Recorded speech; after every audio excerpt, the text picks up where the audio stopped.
team getting the overall win yesterday. Here's Chelsea Denofa.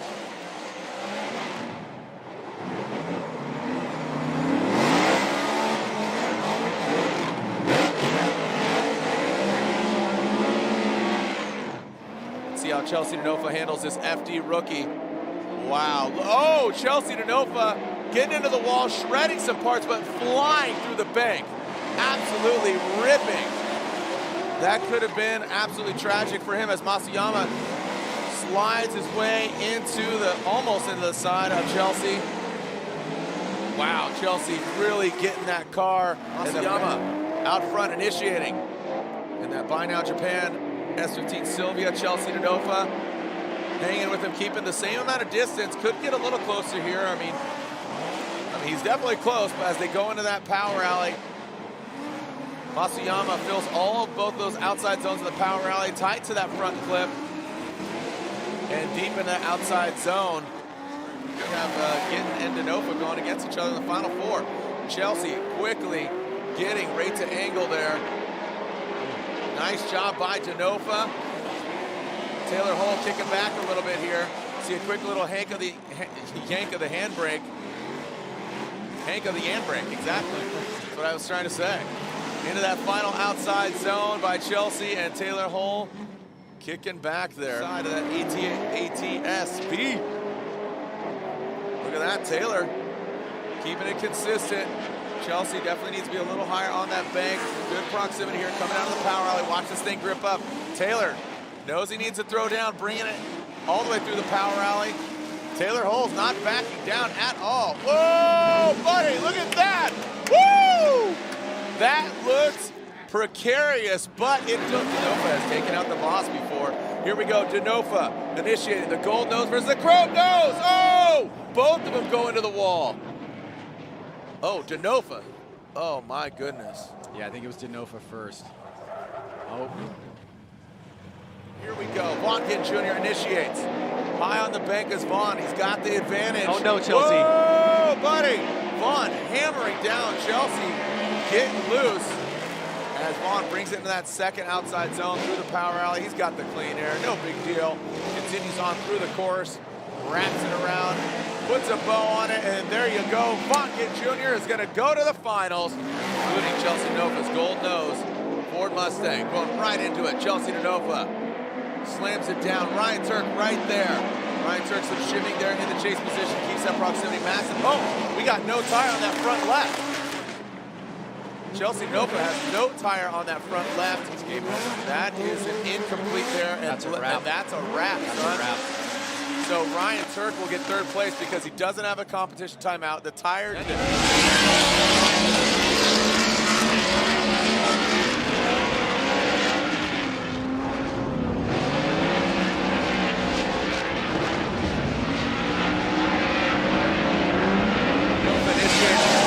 Outside zone. Now coming to that first front clip. There goes Denofa and Osbo. A little bit of distance between them. Now going to that third outside zone. Look at Osbo jumping way up there. Weird flex, but okay as he continues on. Denofa, massive angle there. Weird line there from Osbo. Not Osbo-esque, if I may, out of Seattle. Oh, an early initiation from Chelsea Denofa. That was really weird. I'm about to look at that, the instant replay. Now coming to the power alley. Look at, and we got contact. Oh, wow. Man, Denofa. Oh. Denofa goes hard into Osbo, and oh man. We are seeing drivers make mistakes when they really don't need to. And at first pass, it looks like Denofa may have bit off a bit more. Is a talented driver. Love seeing him step up here. Chelsea Denofa whipping past that front clip into that second outside zone that Justin Pollock was just talking about. Now into the third outside zone. Ooh, look at that separation there. You can see Chelsea Denofa bringing to that, facing them up, making sure they're tight for tandem. Now past that first inside clip out to the second outside zone. Now Rome goes into that third outside zone, and there it is. So you can see the car's gripping up. Seems that maybe the asphalt a little cooler. Chelsea Denofa giving chase. Ooh, almost a contact there.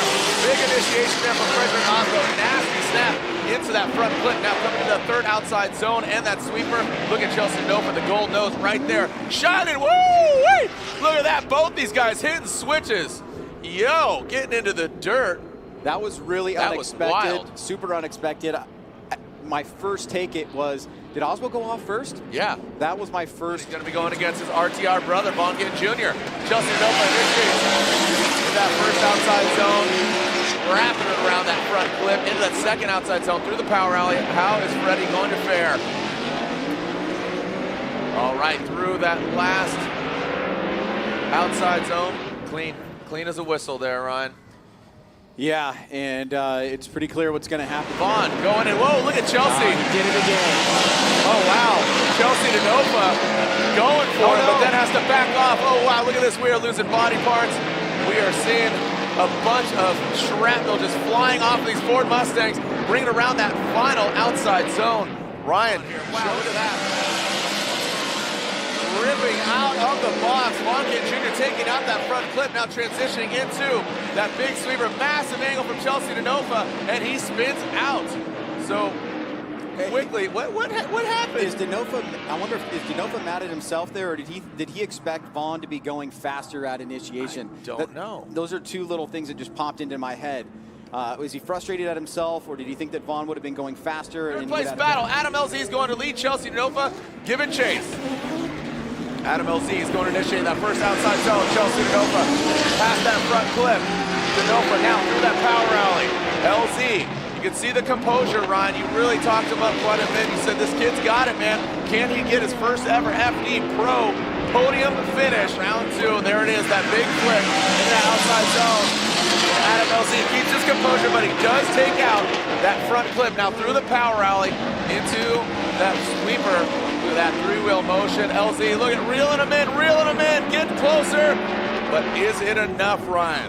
Got a clean start. LZ initiates that first outside zone. Both of them clean around that front clip. That's where they needed to dial it in. And that second outer zone through and out of that power alley into the third outer zone. Both of them dialed. Chelsea Nova sweating with that gold nose in that last outside zone and bringing it across the finish line. Chelsea comes out swinging, literally. Big angle there from Denofa, past that front clip, through the power alley. And Adam LZ loses a little bit of ground here. All that tire smoke being kicked in Adam LZ's face. Massive angle there. Look at LZ. Oh, wow, look at that, right on the side, and he goes off course. He went off course before the finish line. And I believe that was right before the finish line, and LZ saying... You haven't seen that video, really cool video. Let's listen to number 88, Chelsea Nova. Where we're going, we don't need roads. Here we go.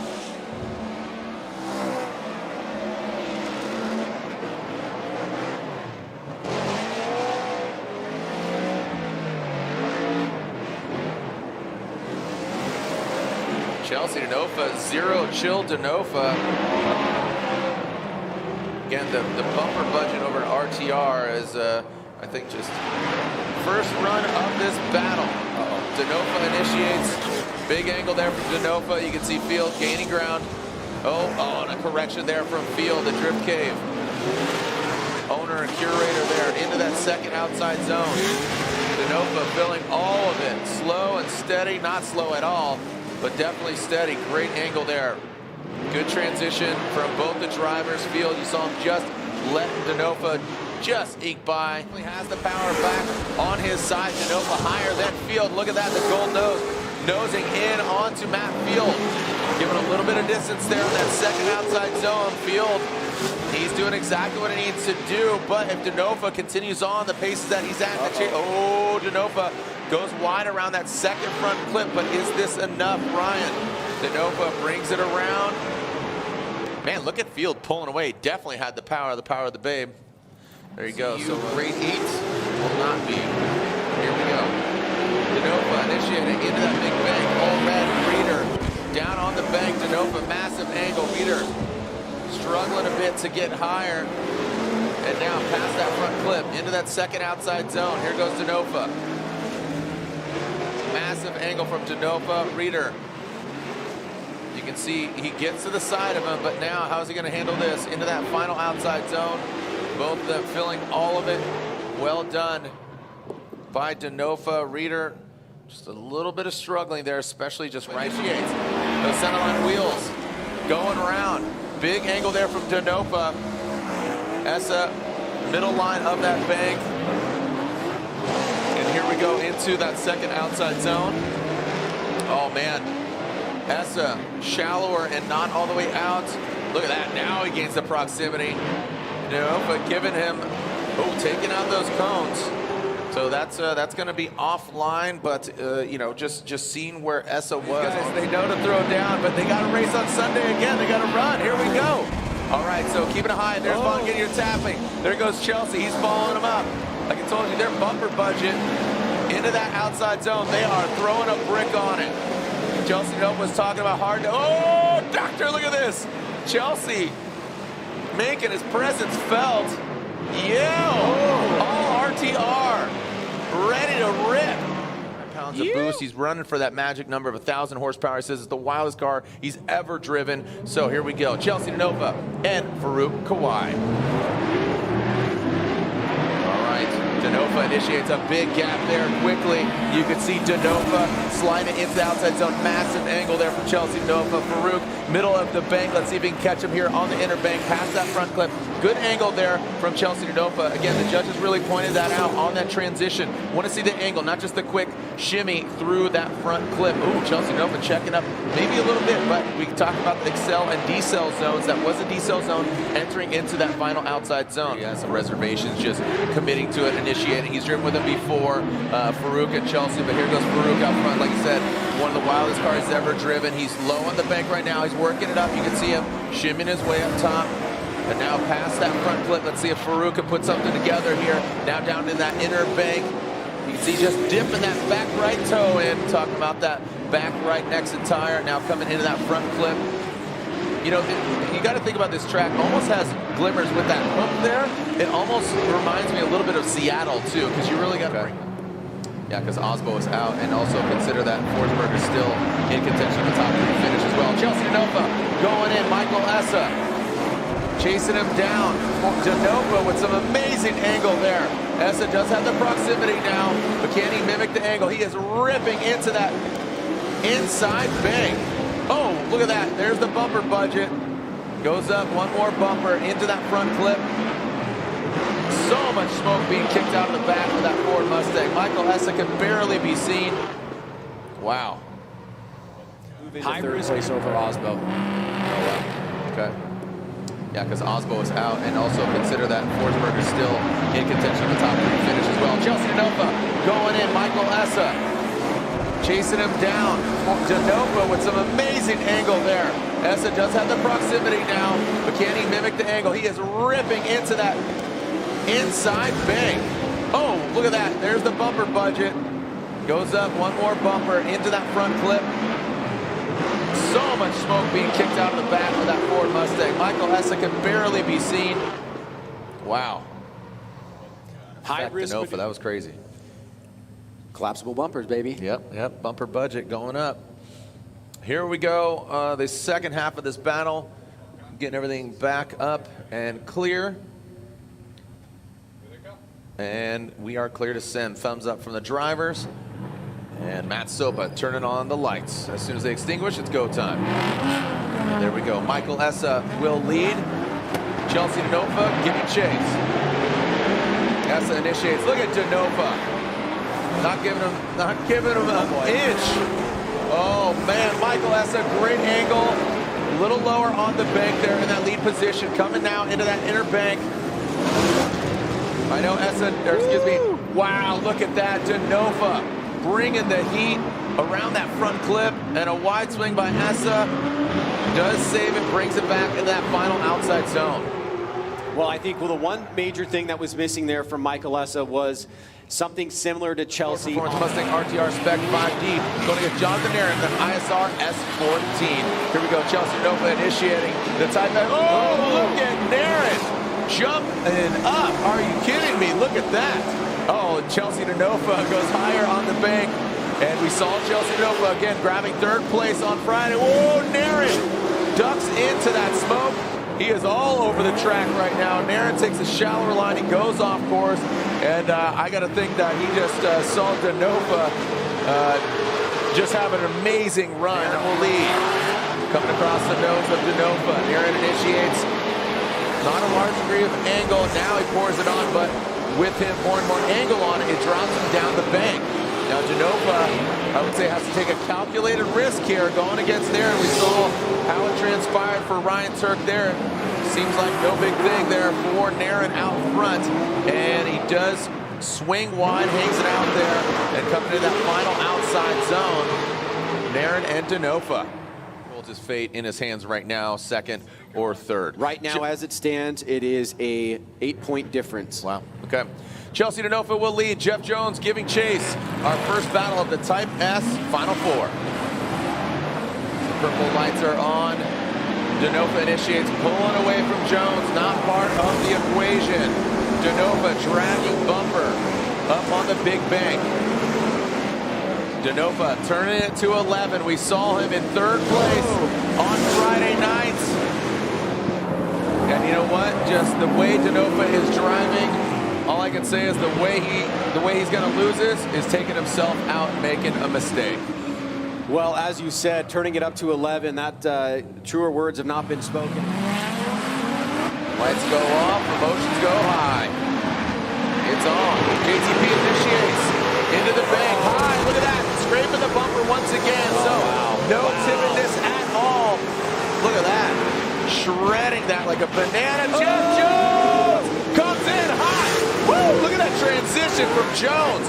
Comes up a bit shallow. Pollock goes deep. Now transition in that final outside zone. Pollock and Jones. Oh, man. Honestly, you know, that was one of the best lead runs I think we've seen all night. I mean, that was full commitment. We always thought that from the first victory that he had in Long Beach many years ago, but now it is a legitimate claim to say that he is one of the top guys. And let's remember, it's going to be 1-2 him and Gittin. That is not the way the championship came into this round. No way. But you know what? Odie Bakshis would love to end the season with a win. Taking that momentum into 2021. Chelsea Denofa. Big angle from him. Does not get as high as we saw previously from Justin Pollock. That's a great unit of measure, but he is flying into that second outside zone. He definitely gets deep there. Odie Bakshis still, again, the teal and blue, the shadow that is Odie Bakshis. Might have just deemed his new nickname right there. He is just, man, he is everywhere, man. Amy does a tremendous job when she's in that position. I'm not sure if she's doing it tonight. Yeah, but she is. If she is, she'll know exactly what to tell him to get that strategy to take home the win. You know what she says? What? You got this, babe. You got this, babe. All right. Here we go. Odie Bakshis out front. We'll see if you got this, babe. As Chelsea Denofa brings on her home. We saw him grab a win earlier this year in St. Louis. He got round 2. Oh, man, Chelsea did that smoke line, and there it is, Ryan. You called it. Look at that. Nice. As Denofa makes a mistake on that front clip. Odie Bakshis, one more outside zone for glory, and he could have a victory here in the 2020 season. You know, how Denofa saved that was unbelievable. I think that's a testament to his driving. He was fully blinded coming off the...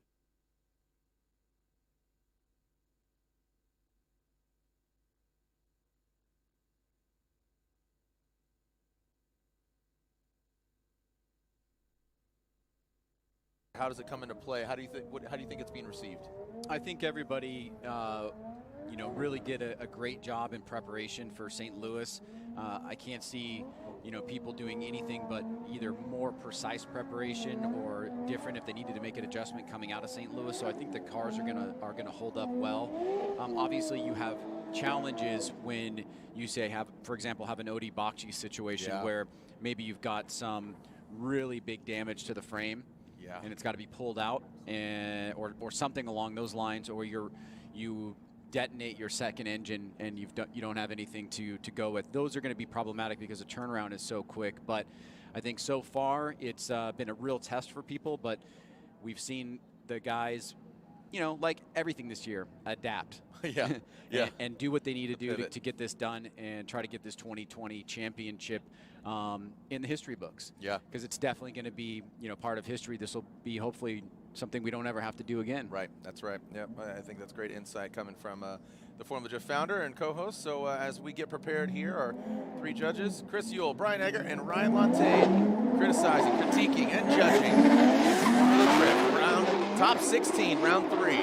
Michael Essa throws it in really high on the bank. Adam LZ tucking in, just about a car length behind. Great mimicking of the angle. A little bit lower. Let's see how he handles dropping in from the bank, taking that title line as Adam LZ coming into that second outer zone. Good job through the power alley. Looks like dry conditions as of right now. We'll see if that holds. Michael Essa bringing into that final outside zone. The Achilles tire smoke all over the track. Both these gentlemen on Achilles radials. The official tire of the Link Engine Management Pro 2 Championship. That was a great battle. Yeah, after last year with Adam LZ, I certainly felt that he deserved to be in Pro 1. And, you know, after a shaky start in St. Louis, we're starting to see him get a bit more settled here. I mean, look at that. That's a champion that he's going up against in Michael Essa, doing a pretty good job on proximity. Comes down a little bit lower on the line, has to make an adjustment, so makes a mistake there. But Michael Essa does as well. He makes a little adjustment there, not as big. He is able to fill that second outside zone and also the third, and then keep it nice and smooth here. But that gives an opportunity, as Michael Essa does a great lead, for Adam LZ to kind of chase him down. We know that great chases always come about because of quality leads. And that's where you see that little mistake there by Adam, and the slight one there by Michael Essa as well. But overall, Essa had a solid lead run. It was really smooth and consistent. And this final transition here was equally smooth and does fill the majority of that final and fourth outside zone. Yeah, I really liked Michael Essa's transition from the second outside zone into the third, that power rally. Really snappy. Michael Essa just very smooth, and surprisingly, as smooth as he is, he's one of the fastest through the entirety of the course. So this is going to be interesting. I think he's really going to be chomping at the heels of Adam LZ. And Adam, I think, is going to be really comfortable here out front, getting the fresh air. Let's see how LZ handles it. Again, his first ever top 16 in pro competition, going against, like you said, Ryan, a former champ. LZ initiates really high on the bank. Look at Michael Essa sweating him right now, dropping in into that power alley. Now, oh man, that smoke really getting Essa's face. Oh, and a massive mistake there by Michael Essa. And I think he was blinded by the smoke. Like I said, that Achilles tire smoke, some of the thickest here on track. LZ dips just barely a tread of that Achilles tire into that last outer zone, Ryan. But that was a big mistake, both of them. You know, LZ had the mistake on the inside. Now Essa really big on the outside, but some great driving to kick off top 16. Yeah, let's take a look at this again here. Really interesting battle between a former champion in Michael Essa and a rookie in Adam LZ. Here comes Essa pouring on the pressure, but he gets a little bit too far inside here, and then he has to fall back, and like you said, maybe gets lost in the smoke. Here it is from another angle once again. Super close as the angle up. There's the smoke cloud, and he goes a little bit too far, almost 3 tires off, loses some ground, but a wide swing right there by Adam LZ allows Michael Essa to catch back up and close the door for the remainder of the run. LZ makes a slight mistake by not getting into outside zone number 4. So we saw some mistakes back and forth, and this is a close one here, Jared. Both drivers with a couple of errors that the judges can point out. Does it put the direction of the judges' vote in one way or the other? We will find out here shortly, as Adam LZ gets his first top 16 berth against Michael Essa. Really hard to digest this one, man, because, yeah, I like the side-by-side. I was going to request that myself. Side-by-side overhead, okay. Weird flex, but okay. As the BC Racing custom coilover instant replay. Michael Essa on the right in the lead, Adam LZ on the left. Slightly different angles here, but you'll kind of see how they both deal with the bank. As Essa made that adjustment, goes way off course there. He had so much angle in his car, he still kind of kept those front 2 tires on, but had he had less angle, it might have been 3 tires off, an even bigger mistake, but it did cause him to fall back, and luckily Essa's got that grip. On the other side, you saw Adam LZ kind of drop down on the bank and make that big adjustment before coming into outside zone 2 in his chase. So is this a justifiable one more time, or do the judges have enough to go off here to point it in the direction of Michael Essa or Adam LZ? Yeah, I mean, I see Ryan Lantain over here. Ryan Lantain, is that your name? Ryan Lantain here, really just analyzing both runs, and that's a very difficult battle there to judge. They both had mistakes. I think Adam LZ is gaining a lot of confidence here, going from 32 into 16. And you know, when you drive against a high caliber driver, you're going to rise to the occasion. So Chris Ewell says Michael Essa. Ryan Lantain says one more time, and Brian Eggert says Michael Essa gets the win. Now, Lantain, you have your headset on, but you sided with One More Time as opposed to Essa, but Essa gets the win. Yeah, so Essa did drop 2 tires at outside zone 1, but if you look at Adam LZ's chase, he also dropped 2 tires just before outside zone 2. He dropped front tires, whereas Essa dropped rear tires.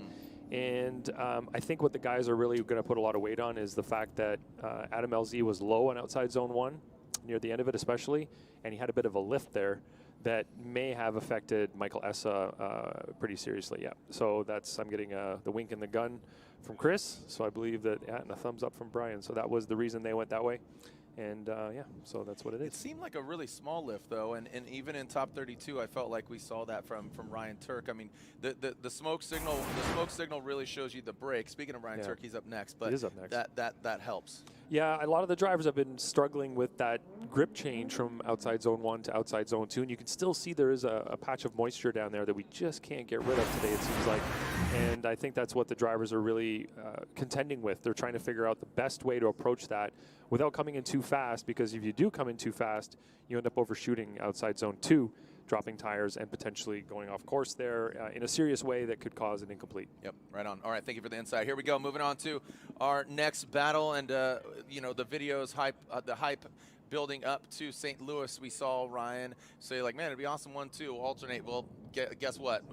One of these vehicles could advance on, or is advancing on. One of them, their round is done here after this battle and the culmination of the 2 runs. So Frederick Osbo will lead behind the wheel of his Rockstar energy drink Toyota Racing Toyota Supra, and Ryan Turk behind the wheel of Freddie's former vehicle. Amazing victories. Here we go. Frederick Osbo initiating. Ryan Turk in the chase position. Race Service boys watching from LA, cheering on their boy Ryan Turk as Osbo. Hunter, I know you're watching from Norway, bringing it on into that outside zone, down into the power alley, transitioning into that 3rd one. Ryan Turk, good proximity, massive angle there for Freddie. Frederick Osbo as the Nitto tires go round into that last outside zone. Papadakis Racing, it's a win-lose situation for them. Well, as lead runs go,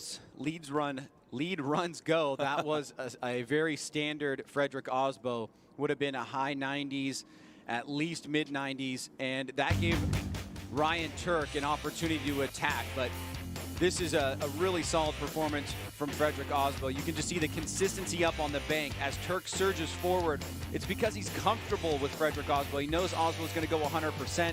He does miss that 2nd outside zone, Turk, and trying to chase him, and then shoots a little bit too long from the 3rd.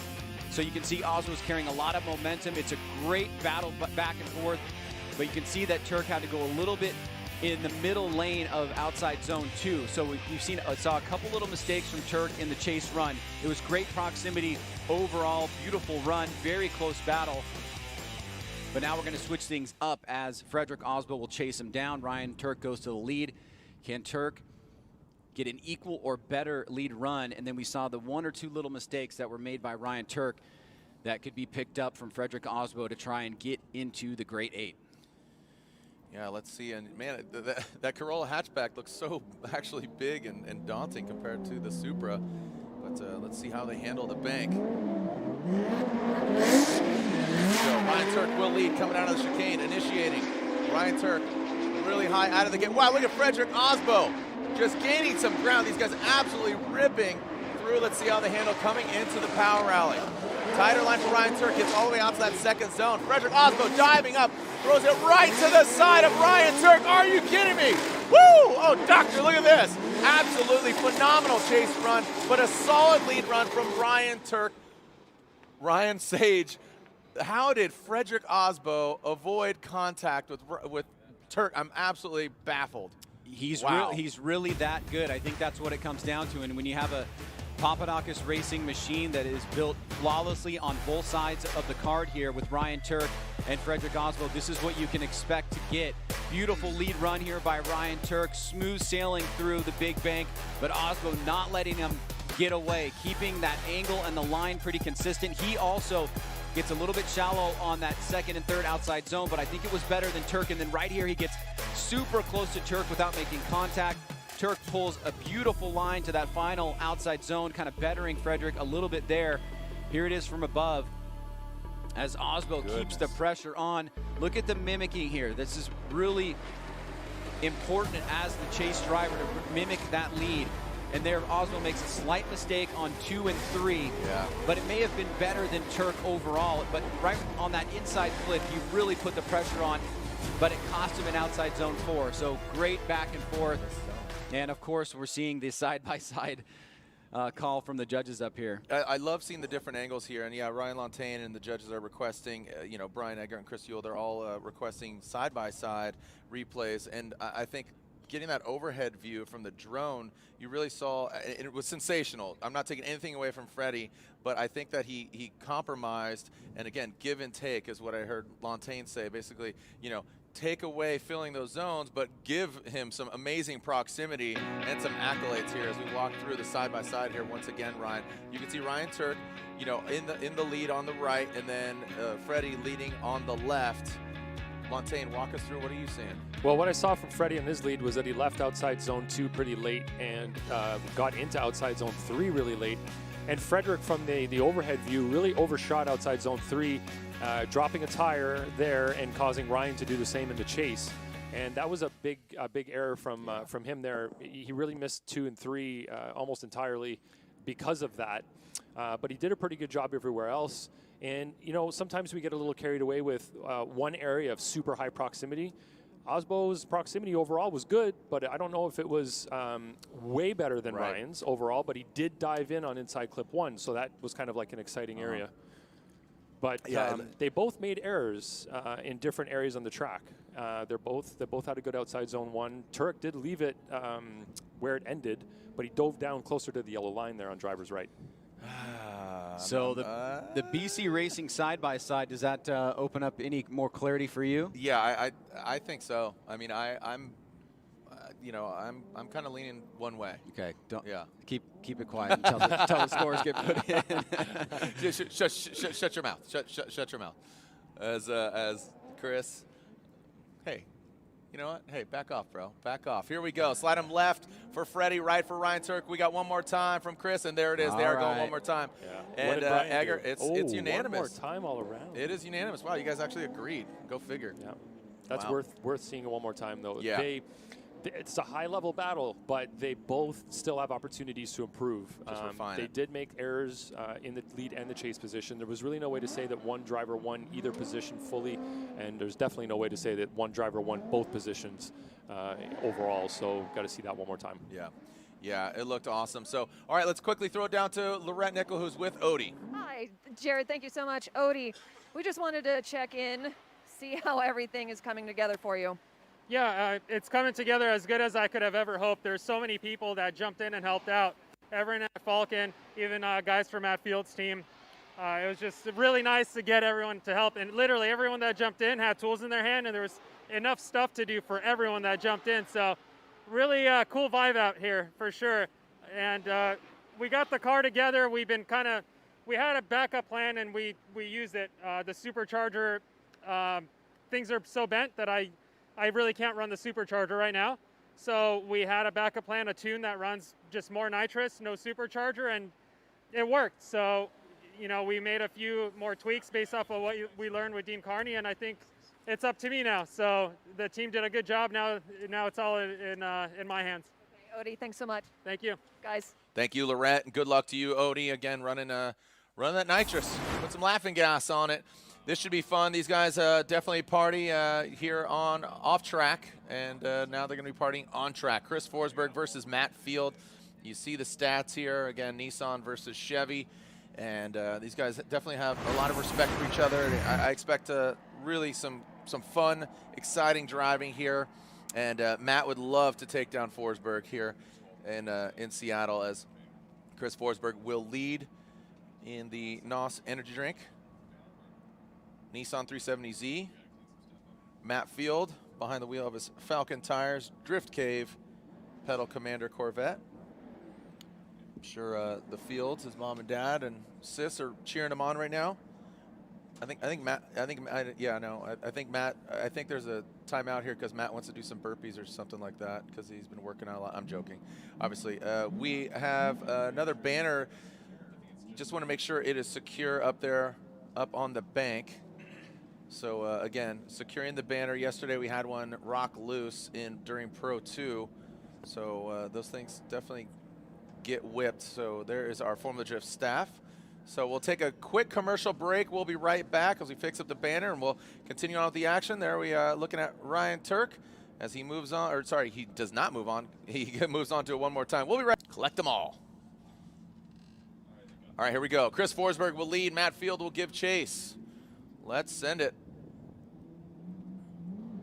They have exactly the same points in the championship right now. Oh, that's right. Yeah, thank you for reminding us. Here we go. Forsberg across the nose of Matt Field. Quickly getting to the side of Chris's car is Matt Field. High on the bank. Look at this. Let's see how they handle the power alley. Forsberg hanging it out to dry. Coming into the power alley. Quick little yank of the brake. And then Field drops right in. Wrapping it right around that front clip. Into that final outside. Oh, it looks like Forsberg comes up short. Grab another gear, Gary. That was a thing of beauty up until that point by both drivers.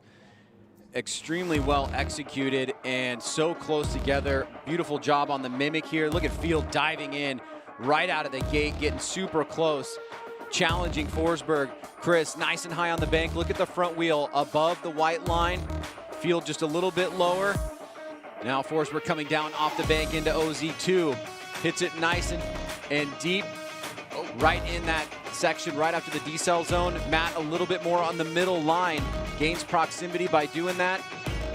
Just tapping that inside clip. Now let's see what happens here. Oh, there may have been some contact there.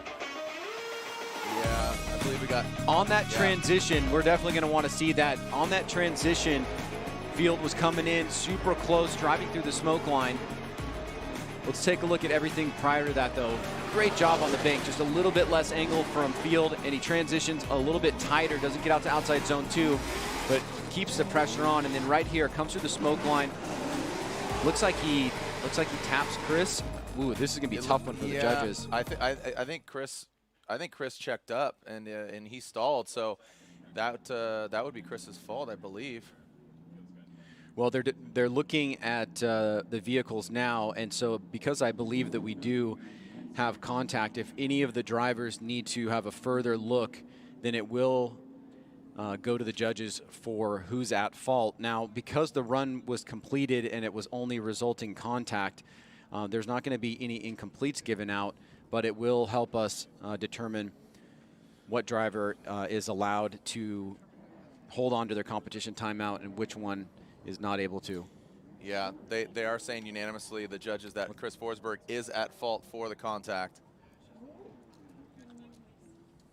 Yeah, looking at what we saw, again, the drone, you cannot hide anything from that drone footage.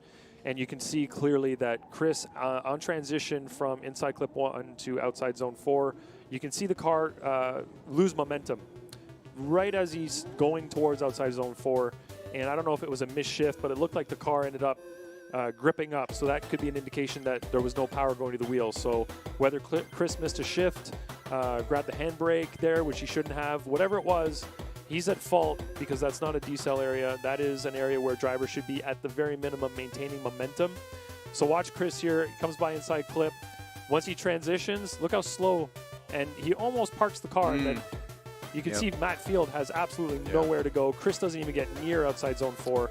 And then they both drive pretty much straight over the finish line, kind of doing a rolling burnout. So that's absolutely on Chris. Now, in terms of judging, it's basically, it's just a calculation in the overall, right? Because you're not really, because they both straightened going over the finish line. And if Chris is the one that straightened because he's in the lead, he drove straight over the finish line. I see That's going to come down to each individual judge, how strictly they're going to judge that. But in my eyes, that looked like after the park, Chris had lost all momentum, and there was no way to keep drifting through the finish line. But he is going to, he's got enough power there clearly to smoke the tires over the finish line. Show us what you're talking about on this shot here. So right here, Chris does that kind of park situation.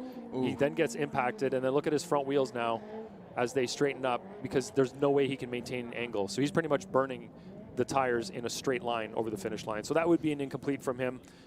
It could be considered an unchaseable lead as well for parking in that situation. So the judges here have multiple routes, if you will, to take in terms of giving Chris Forsberg an incomplete in that situation. Gotcha. All right, let's move on and move back, I should say, to the one more time between Osbo and Ryan Turk. So Freddie Osbo and Ryan Turk, both Rockstar, both Toyota, but only one can be a winner.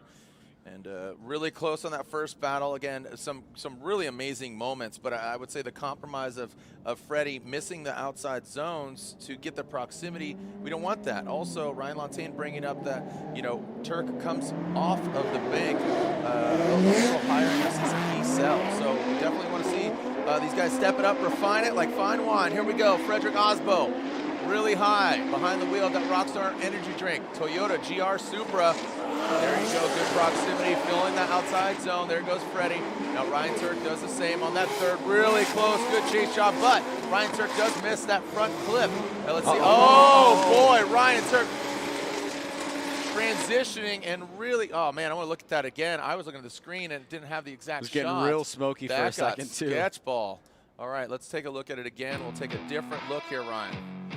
Well, this is certainly a different start than the first battle. Let's take a look as Osbo initiates. Here comes Turk once again. You can see he's starting to reel in Freddie, but a little bit less angle. And then Freddie comes off the right time on OZ1, getting into OZ2. Here he goes, deep. This time, Turk follows him out, does a much better job, but he's going to swing a little bit wide here and miss that inside clip, as you said, Jared.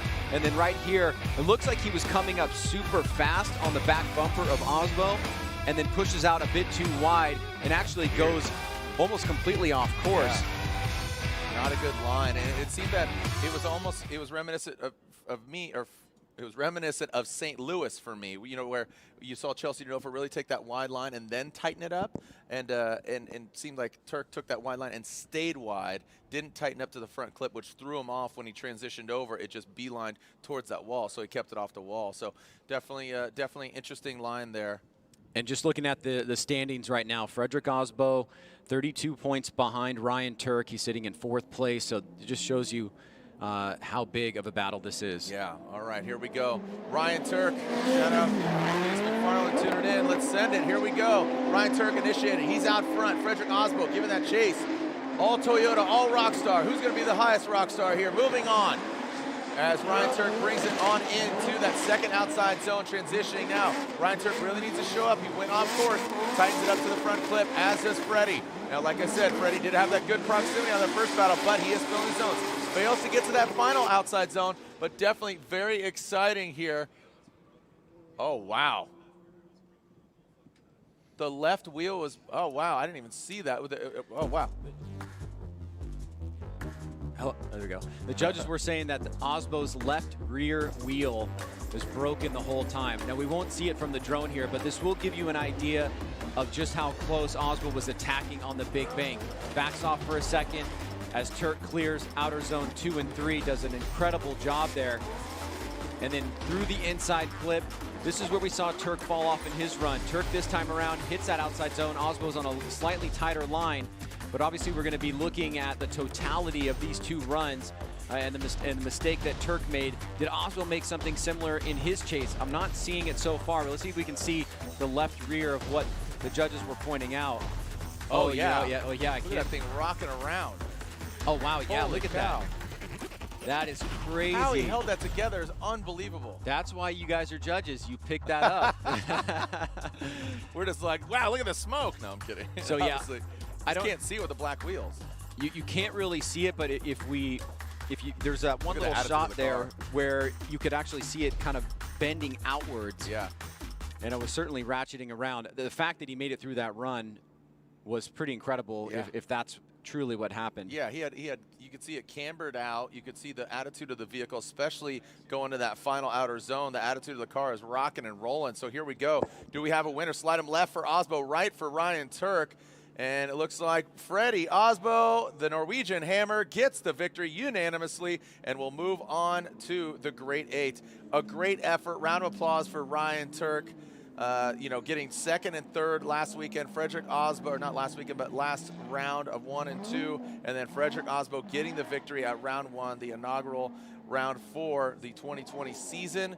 But man, unbelievable battle there between the Rockstar Energy Drink Toyota racing vehicles. But Frederick Osbo advances on. Ryan Turk will be back tomorrow for round 4.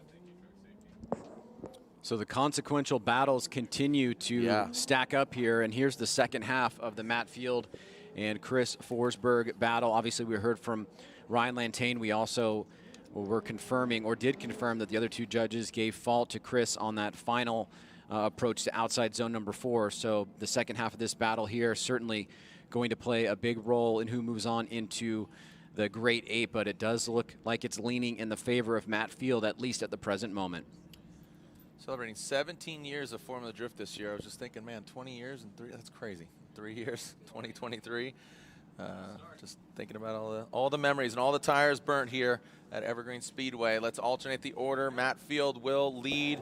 Chris Forsberg giving chase. The second half of this battle, like you said, Ryan. Forsberg at fault. You wonder what went wrong. Did he fix it? Can he fight back? Who's moving on to go against Frederick Osbo? Field initiates really hard into that bank. Nice job by Matt Field pulling away that supercharged Corvette. Now let's see how he handles the power. Oh, look at this. Looks like Matt Field. What happened there? Do we have contact with the wall? Let's take a look at that again, but Forsberg gets thrown off. Forsberg might have gotten a little bit of a gift there, but I'll tell you what, Forsberg has had tons of contact today between, you know, earlier we saw him go against Tyler Nelson. He hit him, he hit the wall. Here we go. You know, Field gets into the other side of this thing. I mean, man, is it going to be around to do battle tomorrow? The immediate question is going to be whether or not the contact from Field to the wall had anything to do with Chris Forsberg going off course. That is going to be the question that the judges are going to want to answer here. Here's Field making contact with the wall. We got it from the first angle. Here's the second. You see it more deliberately there. And then that little checkup there. So this just keeps getting more interesting. So we have help but chuckle, right? We have an error from Chris that was decidedly so unanimous by the judges. Now we've got an error in the lead by Matt Field, and the open question, and let's bring Ryan in here, at least at first pass. Are you seeing anything there that affected Chris going off course by what Matt Field did? Yeah. You can see that is clear right there. Yeah, you can see Field lifting because he knows he's getting to the wall, and then once he taps the wall, the front end goes into a bit of an understeer situation. The car straightens up, and then he gets back to angle. But in that case, Forsberg is still coming in at full tilt behind him, trying to maintain proximity. So you can see Field actually over kind of angles the car there in anticipation of that hit, and he also lifts. And that's a pretty big decel at the end of outside zone 1. And Forsberg clearly has nowhere to go in that situation. And instead of making contact with Field, he chooses to avoid the hit and spins and going off course. So is this, from your side, is this a classic one more time scenario where you have incompletes in the lead, or is there something else that we should be thinking about? No, in this situation, you've got 2 lead runs that were impeded by the other driver, right? So the lead driver ended up doing something that didn't allow the chase driver to complete the run. And I don't think there's much of another alternative here than one more time, unfortunately, for Matt Field, who, like you said, was kind of given that he was gifted. You know, an opportunity, and then he unfortunately tapped the wall there and made a big error. By the way, shout out to the drone driver, man. Like the drone pilot, excuse me. Some not only artsy-fartsy cool shots, but also becoming the 4th judge, man. That's you cannot lie. Here we go. So slide him left for Forsberg, right for Field, but I think we know the outcome. OMT, one more time. Man, a lot of one more times here, and I think that's a sign of seeing the track in its ideal conditions and drivers pushing and going for it. You know, between Turk and Osbo, and I mean the judges. You know, it's a tough decision, man. Do not envy these judges. That one I don't think is as tough because it's just a matter of following the inferences, right? You have 2 incompletes in the lead. That's a one more time, right?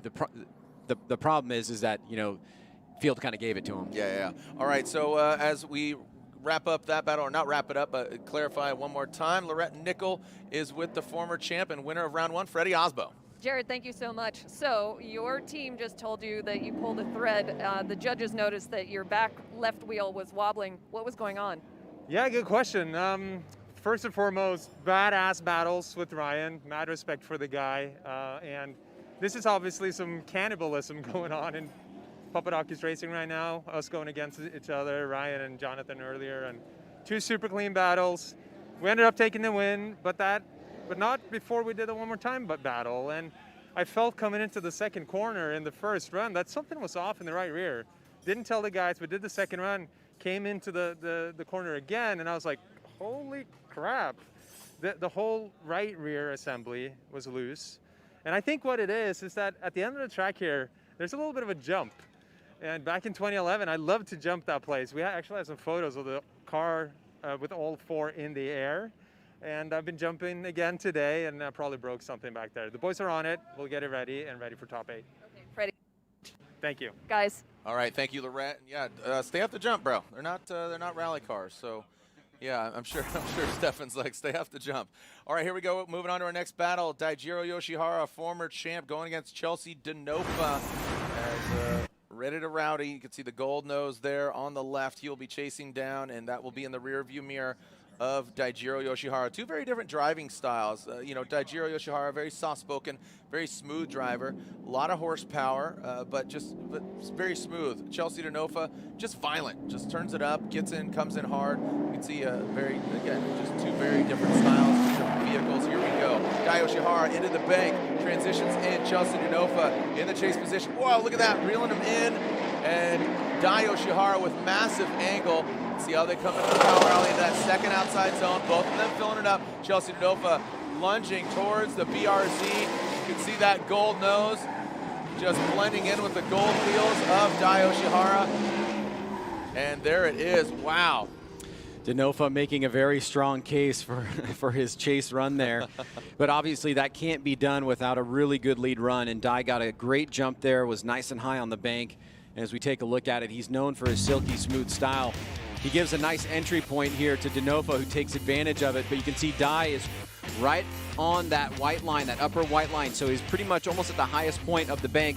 But Denofa is using that to keep proximity on Dai, who Dai fills both zones. Denofa sticks on the line pretty well there through inside clip 1. And in the final transition here, goes about as equally as deep as Dai. So we see a lot of guys cutting that line to try to gain proximity.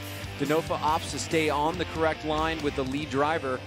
He just had a little surge there on the bank that dropped him down a little bit. Let's see how he does outside zone 2. Okay, so he goes a little bit shallow on outside zone 2 relative to Dai, but he comes back for 3 pretty solid. Inside clip 1 is nice, good transition back around, and the mimicking there is pretty spectacular as well. Yeah. So great job by both drivers and a good battle here in the top 16.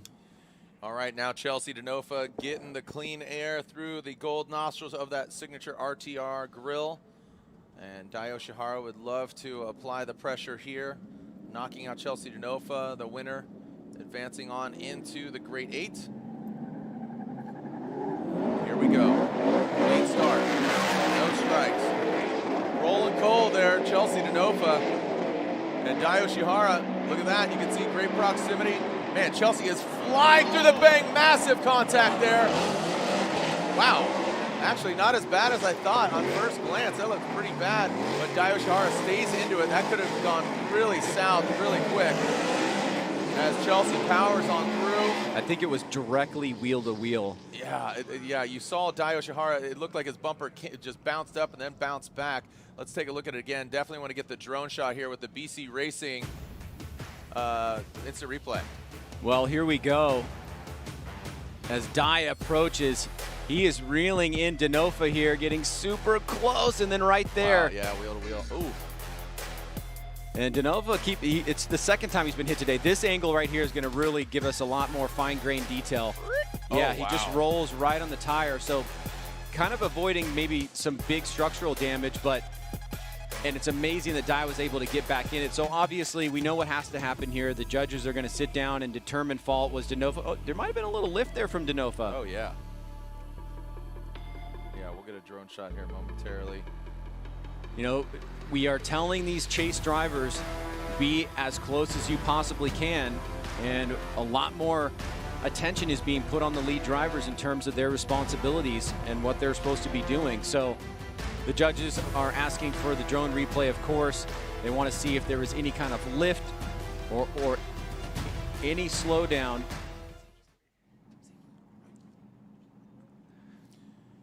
All right, so let's take a look here. You can see these cars definitely doing some battle. Man, between the center line wheels of Chelsea Denofa and the Titan 7 on Dai Yoshihara, those wheels took a licking and kept on turning. So that was absolutely awesome. Great battle here. And shout out Cletus McFarland. Lantane, what's up, homeboy? Walk us through this. What do you see here? Oh, this is a tough one, guys. Looking at the end of outside zone 1, it's not an area to be lifting, and we know that some drivers have been doing it, and they may have been getting away with it. Oh. But yeah, You're talking about the smoke dissipation there from Denofa? well, that's what we're trying to see, and that's where our beautiful drone would have come in handy.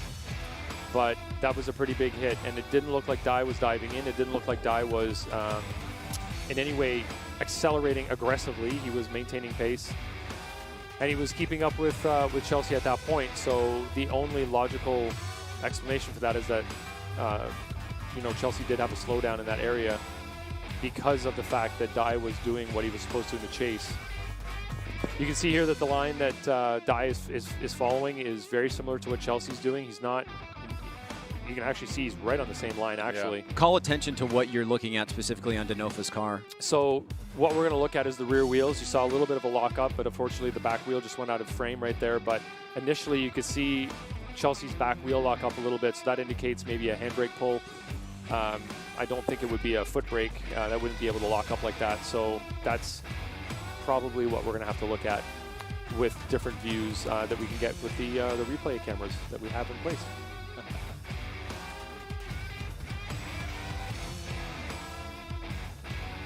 Yeah, really aggressive battles, and this is what we've come to expect, especially here at Seattle. So some awesome battles, forcing some one more times, between Osbo and Turk, and now Forsberg and Field.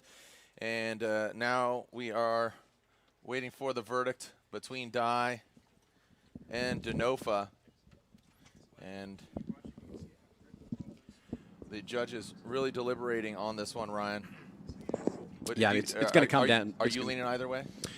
Well, I'm sympathetic to what Ryan said, and obviously, it's really important, especially when a chase driver is in proximity, that a lead driver be continuing with the momentum that they're setting, except if they are in a decel area. That's why those things have been designated, and that's why the responsibility of the lead. So I'm sympathetic to what he's talking about. Whether or not the other two judges are going to agree, we're going to find out as soon as those results go up, because obviously it's going to turn on that incident that took place.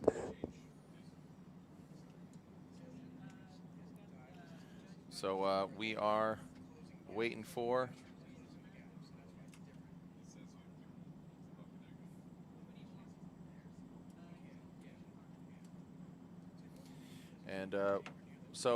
we are waiting for the judge's verdict.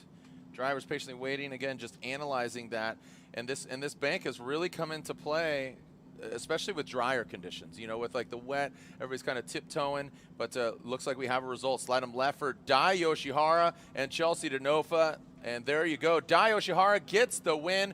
Daijiro Yoshihara gets the win unanimously. Lantane, I saw you go over there and wrap out with the other judges. Mic on there for Ryan Lantane. Make sure that we can wrap out, Ryan. Nope. All right, so again, wrapping out with Ryan Lantane. And yep, there you go, Ryan. All right, guys. I was talking with the other judges about where the decel zones are on the map and looking at exactly what happened with Chelsea in the lead. And in this situation, I know other drivers have also decelled a little bit there. They may have gotten away with it because the chase driver wasn't doing what they were supposed to. But in this situation, Dai Yoshihara was on the exact line that Chelsea Denofa was running in the lead position. Dai Yoshihara was not cheating whatsoever.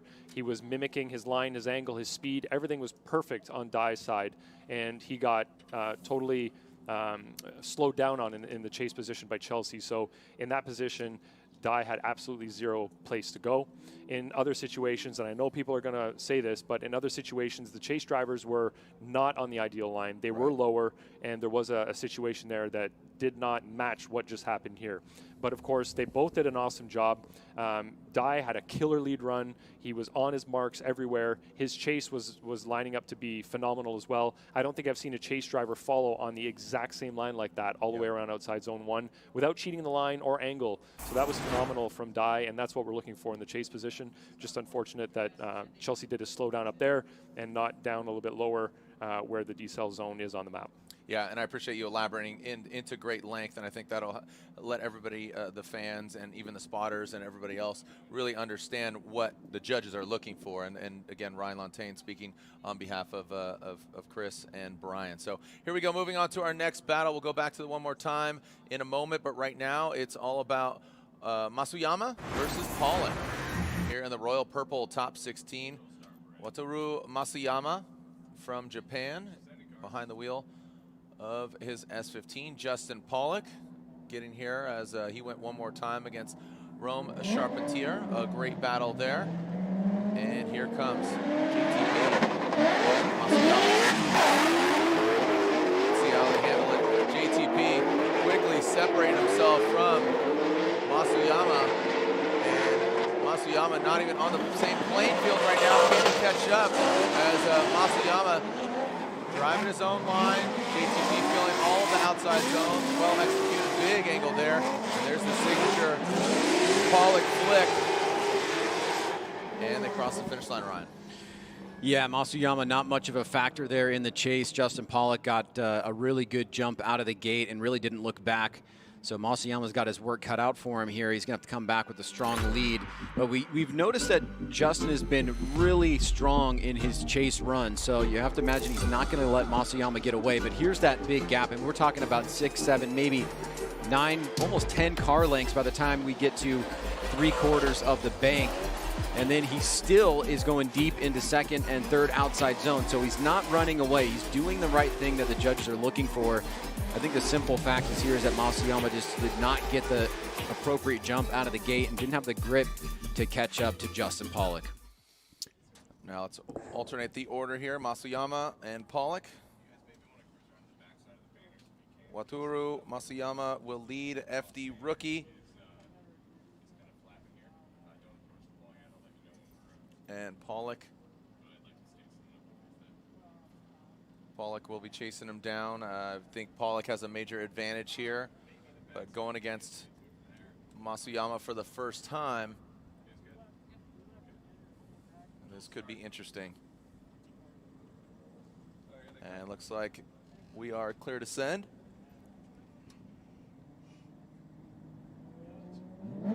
All right, we got a clean start. Make sure they make it past the cone, and yes they do. Let's see if Justin Pollock can get that proximity, easy for me to say. Man, shredding down the track. Now let's see, oh, Pollock sweating Masuyama in that second outer zone. All signs are saying Justin Pollock.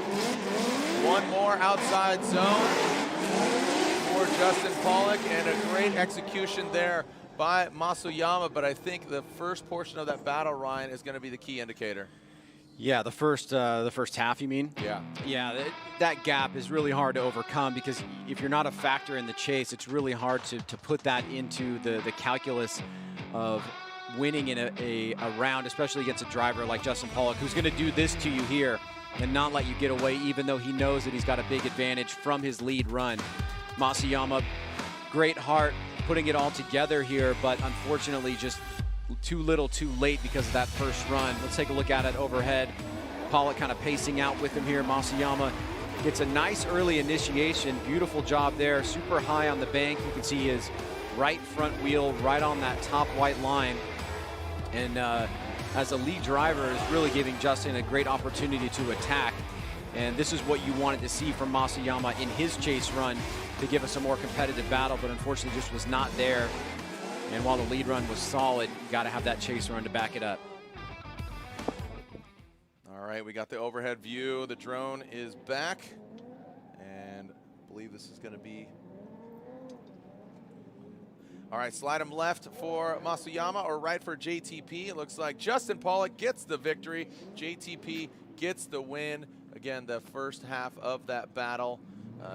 Definitely Masuyama needs to keep that proximity, needs to keep it all the way through. But hats off to Masuyama for making his first top 16 here this season. And excited to see him tomorrow back here for round 4. We're going back to the battle between Forsberg and Field. The one more time battle. Forsberg already on the line, Ryan. Yeah, this is a, I would say, best way to describe it is kind of a fresh start for both guys, right? Obviously, we saw 2 mistakes, significant mistakes by both Matt Field and Chris Forsberg. I think Field really had it going for him in that last battle, but hit the wall and caused the incomplete from Chris. And, you know, we know that these guys are professional drivers. They can learn from those mistakes and come back and give us even a better battle to entertain us here. So we're in for a treat the second time around, Matt Field and Chris Forsberg. I'm interested to hear what kind of gremlin Forsberg had going into that final outside zone, because that was very un-Forsberg-esque. And then we know Field, you know, he's going to push hard, and I think he just pushed too hard on his lead run. So like you said, both of them kind of received a gift. I would say Forsberg got the biggest gift. So little course maintenance here as, again, little Air Force trivia underneath the, you could go to the description on the YouTube live stream page and aim high, Air Force trivia. What is the oldest aircraft the Air Force still uses? The C-130 Hercules, B-52 Stratofortress, F-16 Fighting Falcon, or the T-37 Tweet. So go to the description in the YouTube live stream page and answer the question. You guys know the answer? Ryan, did you write this question as well, bud? No, I don't ever write them, but I do know the answers to them. Okay, got it. Because I fill out the form. Okay. Do you know which one it is? Yeah, Kemp was correct. Okay, all right, good. There you go. All right, so tin roof rusted, right? Is that Love Shack? As we move on to the one more time battle, Forsberg and Field.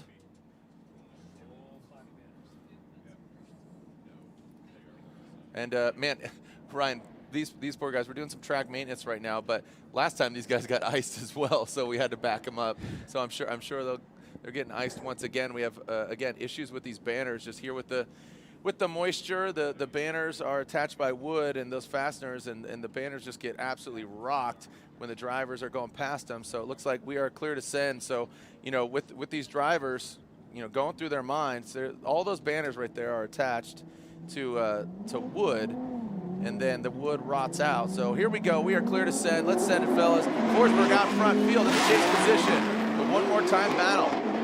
Forsberg initiates. High on the bank, you can see those banners being blown around. Oh, and Forsberg with a massive correction reinitiates. Some issues happening between Forsberg. Looks like he dips out, saves his car. Put the hand out the window. Yeah, he's just saying, I'm out. Oh, man, that could have been really hairy. Wondering what's going on there. Yeah, I believe we are hearing that he just called competition timeout. And here's the issue right now. Is Chris, you know, obviously with the deficit, I think he's got to get this figured out before tomorrow. Yeah, I mean, this goes now. The pendulum is swinging back into Matt Field, and I think, you know, you're not going to pass this by Matt Field 2 times in a row.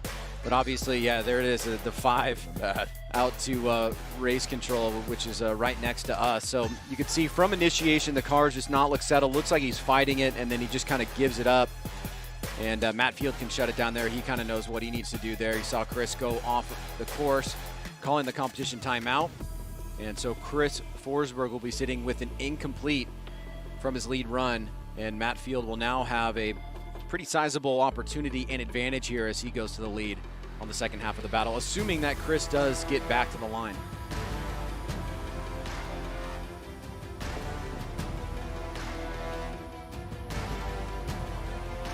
All right, so competition timeout is called, and not the spotter doesn't know what's going on here.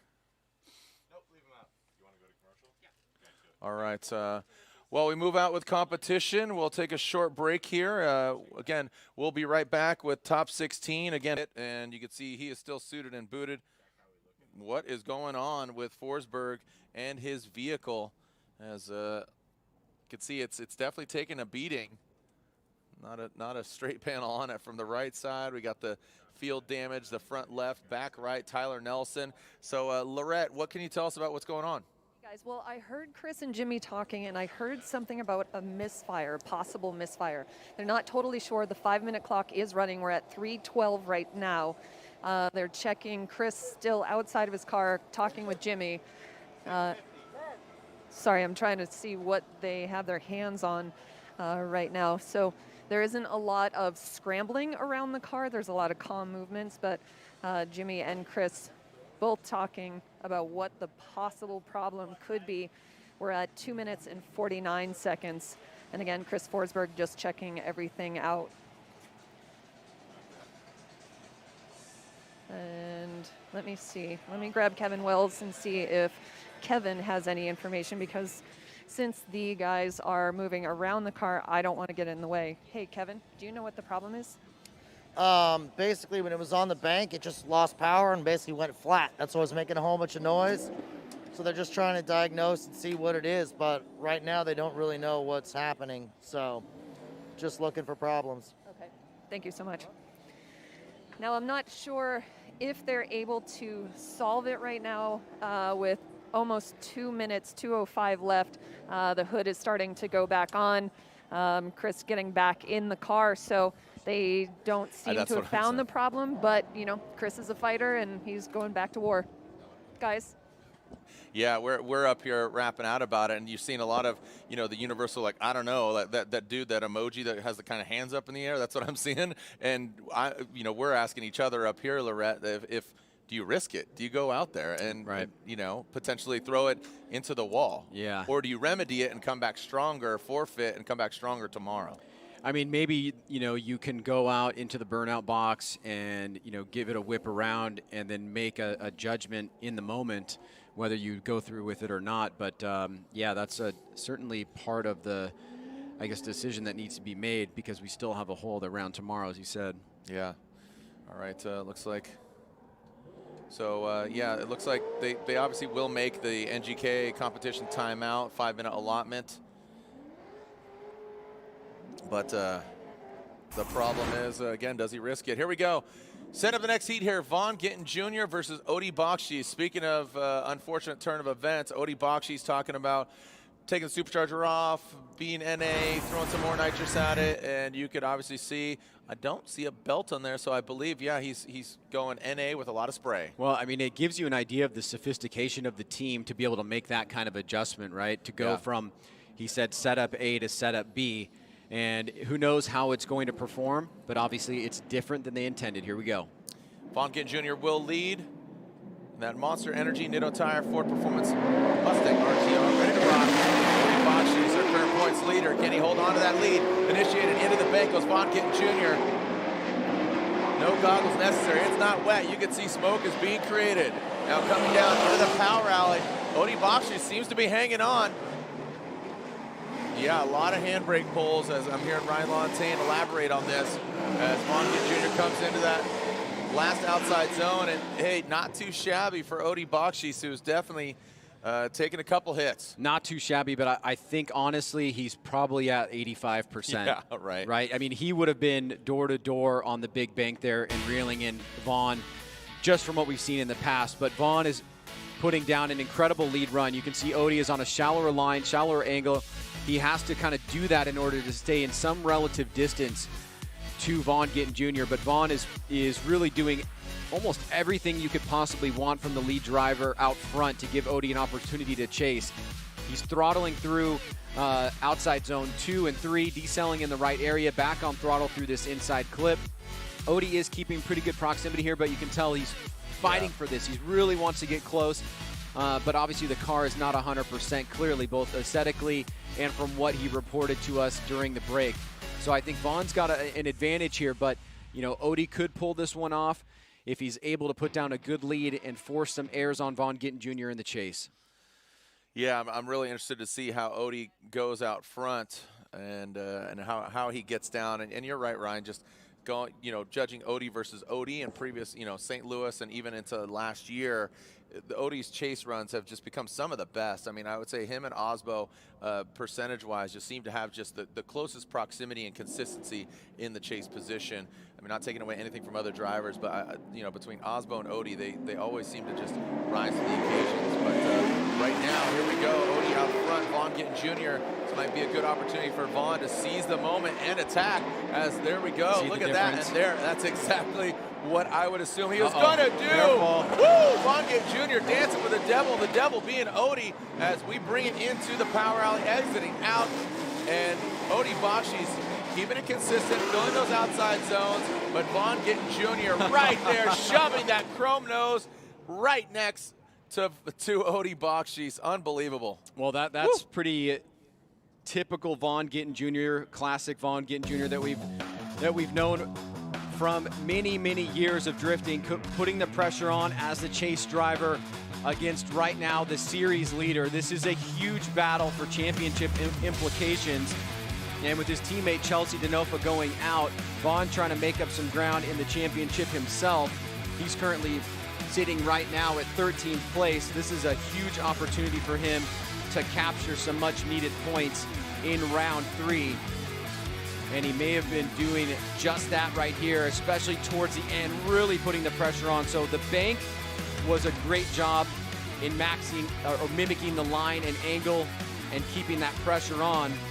And the duration of proximity here was also pretty consistent. And the judges will certainly lean towards that. If they have to pick duration over surging and backing off, they will take duration all day long. And so Vaughn did a pretty quality job there in the chase position. Yeah, that was absolutely impressive, and that's exactly what I thought Vaughn Gittin Jr. was going to do. But look, I mean, that was a great shot. Did you see that overhead? Odie Bakshi's car he was crab walking. Here we go, slide him left for Vaughn. Gittin Jr. gets the win, knocking out our points leader.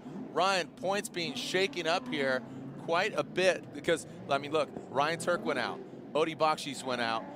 The other question is, Denofa went out, right? Because, I mean, they were up in the mix. The top 3 guys are out in the same bracket. Yeah. Is that right? All in the top 16? Yeah. Yeah. Yeah, in the same bracket. All in the top 16. So equal points for them. So they are going to be pretty tight. The 3 of them, Osbo, Field. Yep. And there let's you go. See who else we got. And Michael Essa and Dylan Hughes, Justin Pollock in the top 10 remain. Yep. Yeah. So things are going to get shaken up here. I like it. I like it. I love it. I want some more of it as Vaughn Gittin Jr. moves on. He will be going against either Kazuya Taguchi, or Dylan Hughes. You can see it over there. And then we still have yet to decide the Forsberg field. We'll see if he's 100%, but right now he is on a massive deficit. See if the car is up to snuff, but I have a feeling they're going to be tearing that thing down tonight. Jimmy, Chris, Darren, Danny, they're going to be thrashing into that thing and trying to find the gremlin, and don't feed him after midnight, don't get him wet. I'm thinking if you're field spotter here, you want to go 99.9%. Okay, tell Matt Field to go 99%. I don't know. Have you met Matt Field? He's just a gregarious, awesome dude. He has a good time and is definitely outspoken, but in a good way. Love his spirit. Really excited, and he's just a great part of the Formula Drift DNA. All right. These guys, I know they want to have a good battle, good throwdown, and unfortunately it was compromised due to the gremlin under the hood of Chris Forsberg, but right now Matt Field's going to throw it down. What do you got? The Beast from the Bay. Matt Field throwing it down. There goes Matt Field. Big angle there from him. Really high on the bank. Looks like Forsberg has solved the problem as now coming down into that second outside zone. Forsberg lunges forward. Looks like he made a small correction there, optimize some angle, get that proximity. That's not going to be enough to offset that incomplete there, Ryan. Unfortunately for Chris, he did put together a decent chase run, but Field, flawless lead run, put the car in the right places, great angle, exciting, all of the things, and then unfortunately Chris making that big mistake and losing power on the first battle. Yeah, that's going to be too big of a hill to climb here. This will go in the direction of Matt Field. Able to put down a solid lead run. We saw Forsberg surging and keeping proximity, especially down into the power alley here. Not sure if the car is at 100% and whether or not they got a fix on it. You can see he made a slight little mistake there. Did a great job keeping angle and proximity with Field right there on inside clip 1. So putting together a heroic effort, but Field too strong here, no mistakes. And with the mistake by Chris in the first run, it is going to go in the direction of Matt Field.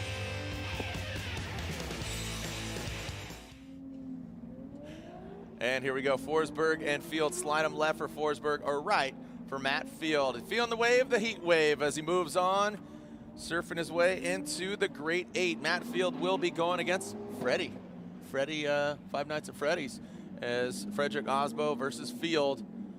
Hull versus Essa, Dye versus JTP, and Vaughn Gittin Jr. against Ryan. He's going against you. Oh, cool. Yeah. I'll get ready. Yeah, get ready, bro. I was just going to say Field and Osbo, they meet again. Where did, oh yeah, that's right, in St. Louis, most recently. And yeah, there were some shots fired, dude. You saw Field just blap him. Had to jog your memory on that one. Yeah, huh? thanks. I mean, my mind's like an Etch-a-Sketch, dude. I draw the pictures and just shake it around, and then, yeah. Tomorrow I won't remember what we did today. The joke you made about that yesterday is still my all-time favorite, but you don't have to recall it You don't now. have to call it. It's just for us. It's just for us right here, right in between the plexi. All right, here we go. Our final battle of the Royal Purple Top 16. Speaking of Royal Purple, we got Dylan Hughes flying the Fast Orange and the Permatex livery here this weekend. He's going against Kazuya Taguchi in that Up Garage GT Radial S15. Shout out to the East 10 Drift fellas, rocking the AZ Rags graphic. Shout out to those boys. And we are clear to send our final battle of the top 16 and the Royal Purple top 16, I might add. And let's see what we get from Kazuya Taguchi out front. Dylan Hughes in the chase position. All right, coming out of the chute. Taguchi turns it up with that VR-powered S15. Dylan Hughes with a 2J Beamer. Oh, Dylan Hughes reeling him in. A little low here. Let's see how Taguchi comes into the power alley. Nice job as the GT Radials go around, transitioning into that third outside zone. Look at Dylan Hughes chomping at the bit, throwing it in, nosing in, pushing that bumper out of the way. Maybe some contact was made there.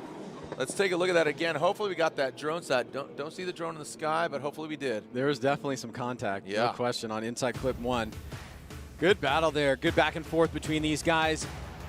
Taguchi out front, nice and high on the bank. Here comes Hughes trying to reel him in. Slightly lower line, dipping down for just a second, but keeping that relative closeness there, surging as Taguchi gets through that decel area, then right into outside zone 2. Hughes misses it and also comes off outside zone 3 early. This is where the contact was made right there, and then that's where the bumper gets ripped off. It gets in front of Hughes. Luckily, it doesn't go under or get stuck in the wheels, but he did fall back there.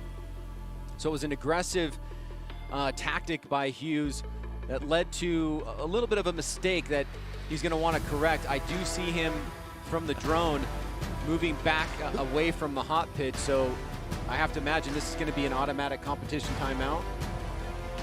Yeah, we're checking. I mean, you know, I like the term rubbing is racing. I think that that was incidental contact, and I think, you know, you would have to call a comp timeout if you want to get your hands on the car. So, I mean, we're into the top 16. It would be a good time to utilize it for either of the drivers, but seems that Dylan is rolling here. I saw his spotter, his dad up here, but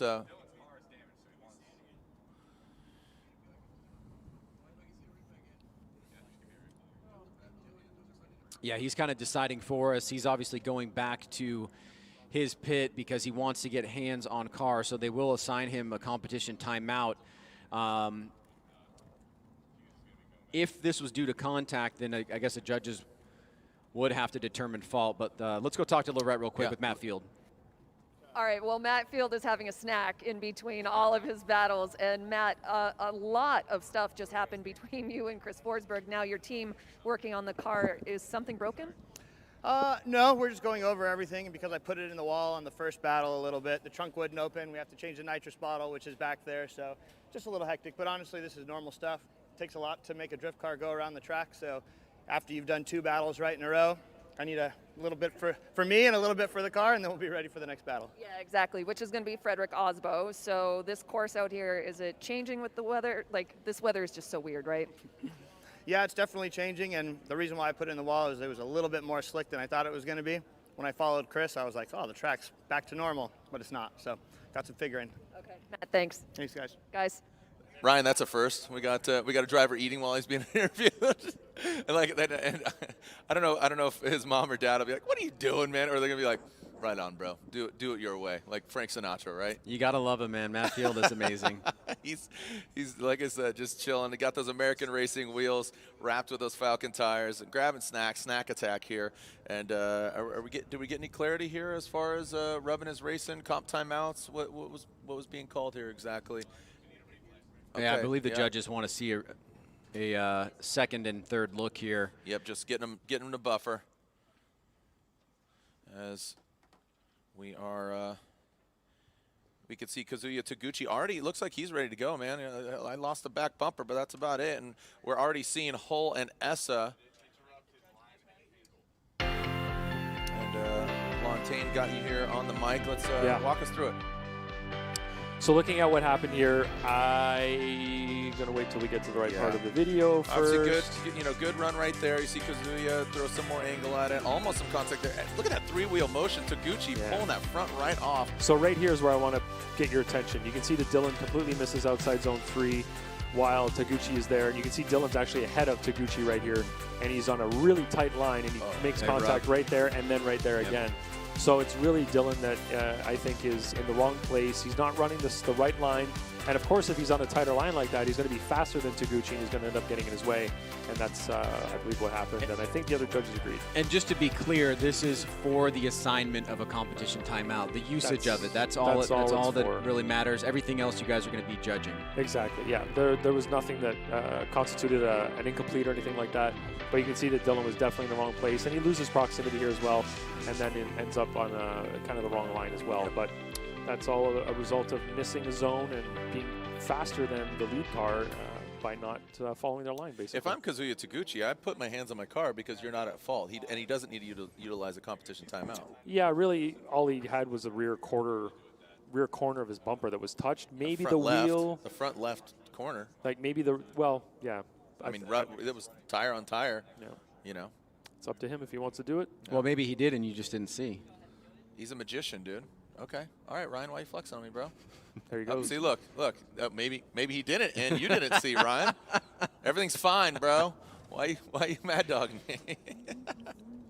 When we come back, we'll see Taguchi and Dylan Hughes, our final battle of the Royal Purple Top 16. You can see Essa and full pole Taylor Hull right there. It went wrong for Dylan Hughes, just getting aggressive. He knew that's what he needed to do. Kazuya Taguchi, definitely a weapon. But unfortunately, you saw the contact being made later on. Really great shot here. Kazuya higher, Ryan, and Dylan very aggressive. Yeah, I mean, I think we really have to take this battle as a purely judged battle. The real reason for the judges assigning fault is because Dylan wanted to get hands on the car. So he did make a mistake there. Overall, it's a pretty solid chase minus that mistake. And Taguchi had a good lead run. So we still have very much an ambiguous battle in terms of who it is favoring right now. And we'll see Taguchi now switch spots with Dylan Hughes going to the lead. Looks like, again, Dylan calling that comp timeout. Very smart choice on his behalf. Taguchi, I assume, went back to his pit, worked on it, got some hands on it, checked it out, make sure everything's running good. Dylan and that fast orange Permatex 2JZ powered BMW pulling up to the line, the Royal Purple Top 16.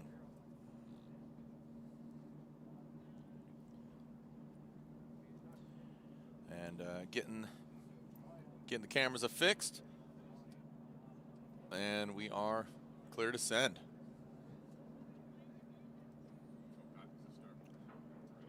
Track is hot, cars are clear to send. Second half of this battle, Dylan Hughes out front.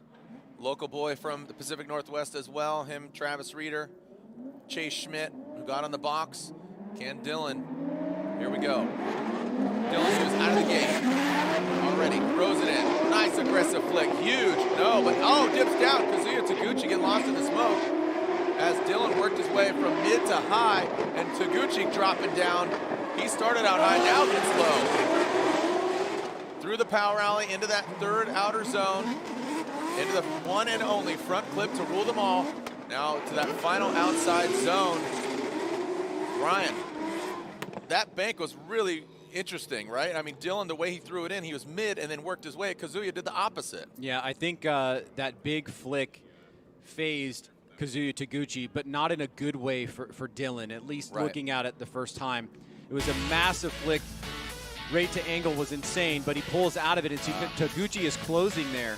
So he has to back off. At least that's what I'm seeing initially. And so all of this can be attributed to that. And this is the lead driver responsibilities that the judges are talking about. And I'll be interested to see if any three of them agree with that. The rest of the run, Dylan does a great job here in the lead position, driving very smooth through inside clip number 1 and getting very deep into that final outside zone. So he may have got a little bit over aggressive there and not really given an opportunity to chase was to Kazuya Taguchi on the big bank. So let's see how the judges interpret that as well, and what will the outcome be, and who's moving on into the grade 8. All right, so you can see the vehicles. Again, the final battle of the top 16. Taguchi and Hughes, like you said, Ryan, very interesting initiation. Kazuya trying to figure it out, kind of scratching his head a little bit there and then trying to work it out. Well, we are going to see a replay here, so let's get Ryan Lantane on as well and walk us through this side-by-side, Ryan. The BC Racing instant replay. What do you make of the initiation by Hughes, and how much of a role did it play against Taguchi? Well, you have to expect. You have to expect that speed that's going to affect the chase drive in a pretty big way, and Dylan did dip down quite a bit there. And then, of course, we did deem him responsible for that contact against Taguchi in the chase position, but it really didn't affect Taguchi that much. It seemed like Taguchi was unaffected by that contact and kept drifting through. All right, assessing both those runs. Let's see what we got here. And I believe the judges are inputting the verdict. And Matt Sopa hanging out. That's our starter and our Victor pointer router. I guess that's what you call it. Slide him left for Taguchi, right for Hughes, and there we go. Chris Yule says Taguchi, as does Lantane, and Brian Eggert says Kazuya Taguchi gets the win. Unfortunately, Dylan Hughes knocked out, but Kazuya Taguchi will move on. So Kazuya Taguchi, he's going to be going against Vaughn Gittin Jr. Our grade 8 is set. And that's a big win for him. Yeah, that's a denial of Dylan Hughes getting into the grade 8 for the third straight event. He was pretty consistent there, had some solid outcomes in St. Louis, but it comes to a stop in the top 16 against Kazuya Taguchi. All right, so our top 8, Link ECU, the official engine management unit of Formula Drift. The Link ECU top 8 is upon us. Taylor Hull, Michael Essa. See Taylor Hull warming up his Achilles tires. Michael Essa, so it was a win-lose situation for Achilles tire. As there we have it, the Link engine management top 8. Taylor Hull, Michael Essa, there are the numbers, there are the stats. You can see fairly equally horsepowered. Essa, very smooth. Taylor Hull just progressing over the years from S14 now to this Cadillac for a second year, sophomore season for this vehicle. Looks like it's really working out for him. Maybe harnessing the power of the Intimidator graphic. Looking like the vintage Earnhardt Mr. Goodwrench livery. And might be the cowboy hat that's bringing him some good luck as well. Here we go. Michael Essa will lead. Taylor Hull giving chase. The FCP Euro Liqui-Moly BMW. Coming out of the gate. Here goes Michael Essa initiating. Right into the bank. Taylor Hull needs to gain some ground. Like I said, very smooth but very fast is Michael Essa. Him and Dio Shihara have a similar style here into that second outside. Oh, and Taylor Hull correction there. And And that's a massive mistake there for Taylor Hull. Unfortunately, might have lost power, shut her down as Essa continues on. Didn't see any contact. It looks like maybe just got lost in the smoke and then unfortunately just shut down. Yeah, and these grade 8 battles are really important. The winner here will make it into the Final Four, which pretty much guarantees that you're going to be at least competing for 3rd place. You can see Essa gets a great jump. We don't get the proximity that we saw from Hull earlier in competition, but let's see what happens here through outside zones 2 and 3. It looks like there was a correction there that ended up causing Taylor Hull have to straighten out, and then at that point he shut it down. So it's hard to say whether or not it was a mechanical or whether he knew he had an incomplete, didn't want to finish the run. Let's take a look at it again. Oh, yeah, you can see even before he leaves outside zone 2, that seems more like a problem with the car than just a standard mistake. But he is going to take it back to the line, and it looks like we're going to keep things going and find out who's going to move on into the Final Four. Taylor Hull says, you know what, just let's go. Lick the stamp and send it, bro. No big deal. Let's keep the party going. Taylor Hull and Michael Essa. Cameras are fixed. Track is clear. Yeah, could have popped out of gear or something happened. I don't know. We'll find out in between round 3 and 4, aka tonight or tomorrow morning. And clean start. Taylor Hull out front. Michael Essa in chase position. Drag race to the bank. Hull initiates. Let's see if Essa can gain some ground coming from the bank to the infield. Both of them, similar line in the second outer zone through the power alley. Around the front clip, both of them. And both of them diving into that last outside zone. I think a little strategy there, Ryan, as Michael Essa knew he had a major advantage. Yeah, definitely he was not sandbagging. He did enough to get the job done here. Gave a reasonable chase, all things considered, but a very smart competitor in Michael Essa. Let's take a look at it again here. Hull is really wanting Essa to make an unforced error in order to force a one more time. But Essa, dealing with it like the veteran that he is, keeps relative distance and proximity, not making any major mistakes that would get into the incomplete category. And this will give him a smooth berth right into the Final Four.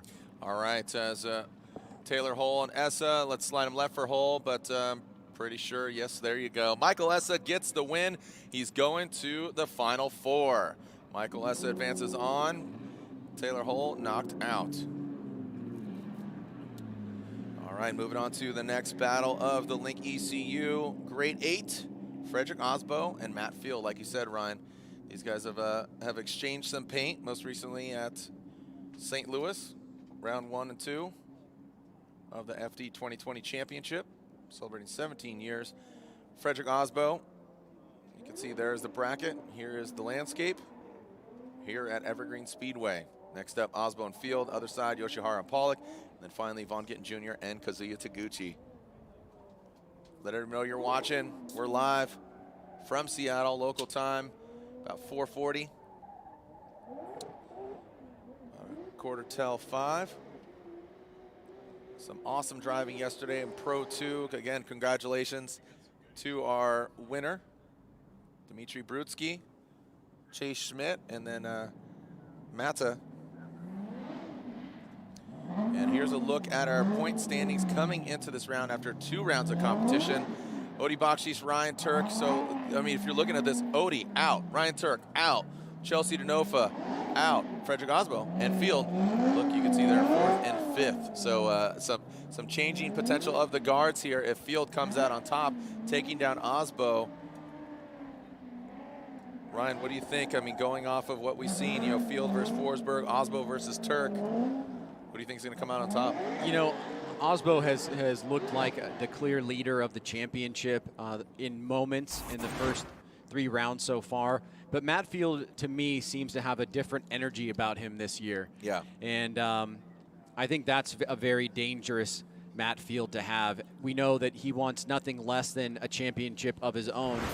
And these are the kind of battles that you want to find out whether or not you've got it in you. If you can take out Frederick Osbo, he's got a nice clear path given that the top 3 guys have already bowed out of competition. This is a huge opportunity for both Field and Osbo. You didn't answer the question. Who you think's going to win? Oh. way to really skirt around that one there, Ryan. Oh, look, well, we got to get to the battle. All right, here we go. Frederick Osbo out front, Matt Field giving chase. All joking aside, yeah, this is either of these guys' battle. It's going to be a good one. Osbo initiates. High on the bank, Matt Field. He said a different spirited Field here in 2020. Osbo with the new car. Oh, wow, look at Matt Field. Gets to the side of Osbo, now coming down into the power alley transitions. Very clean from both of them. Matt Field not mimicking the exact angle, but definitely getting close. Transitions now into that final outside zone. Both of them filling it. Osbo avoiding the jump, so he avoids breaking anything. Let's look at it again. Let's take a look at it again. Field initiates on a slightly lower line, and he may have done that to gain proximity, but look at the car's got incredible grip. He's keeping up with Osbo, making a little bit of some adjustments. Doesn't get out to outside zone 2 as deep as Osbo, but is back on it by 3 and inside clip number 1. Good transition there by Osbo, who fills that outside zone. Matt Field does as well, but loses a little bit of ground in the last 60 feet before the finish line.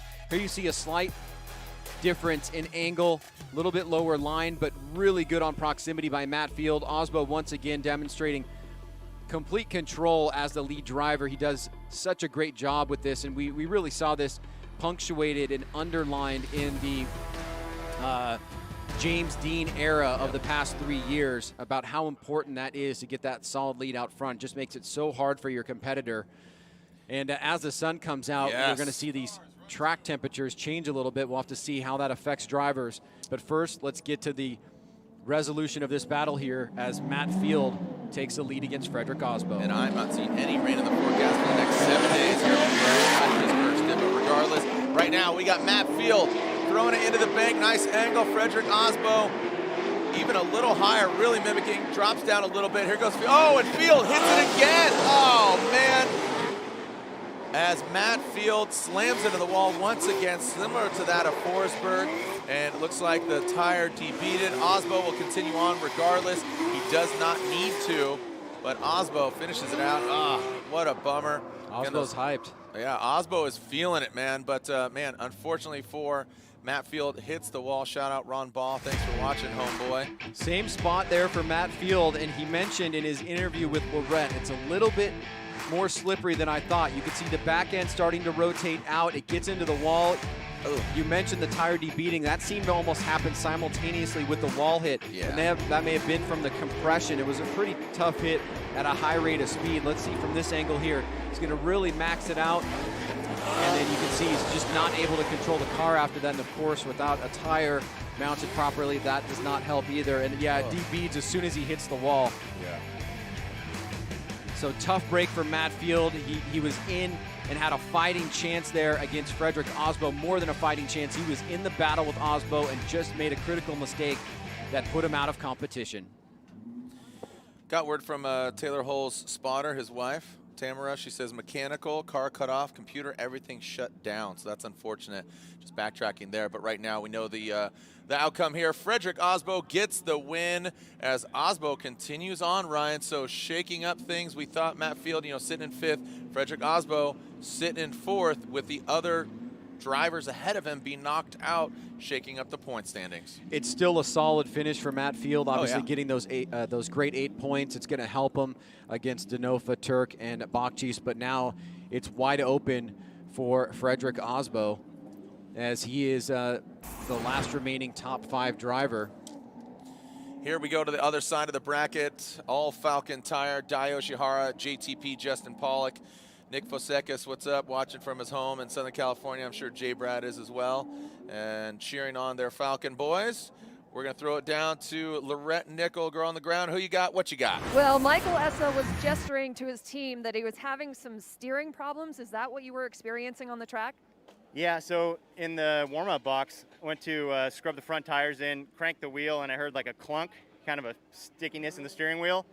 Tried to put it out of my mind because I didn't want to think about it on my lead run, and everything felt okay on the lead. But then when I was following Taylor, coming off the bank with him, added a little more angle, and it bound up again for a second. So I had to like yank on it to get it to go, and then got it to go finally. But just want to make sure that we're not going to have that problem again when we go into the finals or semifinals here. And it's sketchy when you're going into the bank at 85 or 90 or whatever we're doing, throwing the car in there and hoping that the steering sticks. So yeah, I guess fingers crossed, but I think we'll find out what's wrong with it. All right, Mike, thanks so much. Thank you. Guys. Right on, thank you. Yeah, Essa, man, does not getting some lucky breaks. His hard-working team, looking forward to putting him on the box. But if you can remember, he texted me in St. Louis, was like, I'm down a cylinder, man. It's not running right. So he pulled the plug on that thing, and to his surprise, it actually ran pretty decent. But just a few gremlins here and there, man. Just yeah. Yeah, and then that's part of the potential attrition that happens with these doubleheader events. We talk about the top 5 guys that are remaining in the competition. Number 6, just outside the top 5, is on the left-hand side of your screen, Justin Pollock. A big opportunity here. Unfortunately, it comes at doing battle against his teammate Daijiro Yoshihara. Well, let's see what happens here against these 2 Falcon drivers. Here we go, Dai Yoshihara out front. JTP in the chase position. Dai initiates. Like I said, 2 very different styles. Very smooth Dai Yoshihara pulling away from JTP. That turbocharged LS under the hood of that turn 14 vehicle, traditional BRZ, bringing it all the way out. That second outside zone through the power alley. Look at JTP lunging forward. Some separation there between Dai and Justin.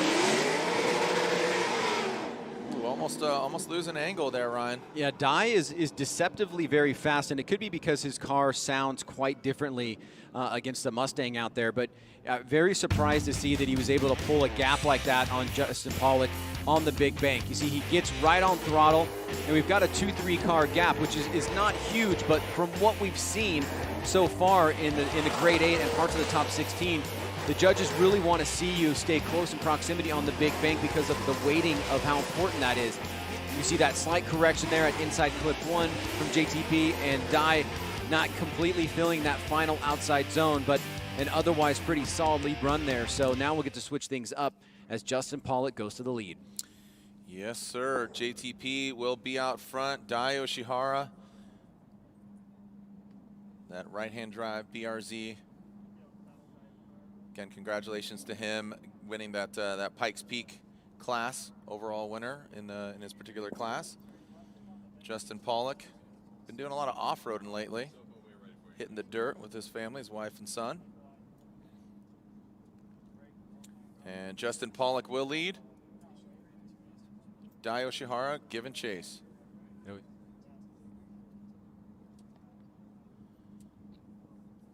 And just a little hush falls over the crowd, gathering nerves.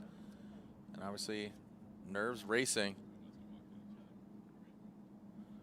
And making sure track is clear. And we'll be good to go. And there we go, clear to send. Send it, fellas. Justin Pollock and Dai Yoshihara. Justin initiates a little earlier than Dai Yoshihara. Point of no return. Big angle there. Dai, good proximity, not mimicking the angle exactly. Dropping down into the power alley. You see Justin lift just a touch, allowing Dai Yoshihara to gain that proximity. Massive angle there from Justin. Dai Yoshihara kind of beelining to the side of Justin. And both of them really going deep into that final outside zone, Ryan. I think Justin had a really strong lead run there.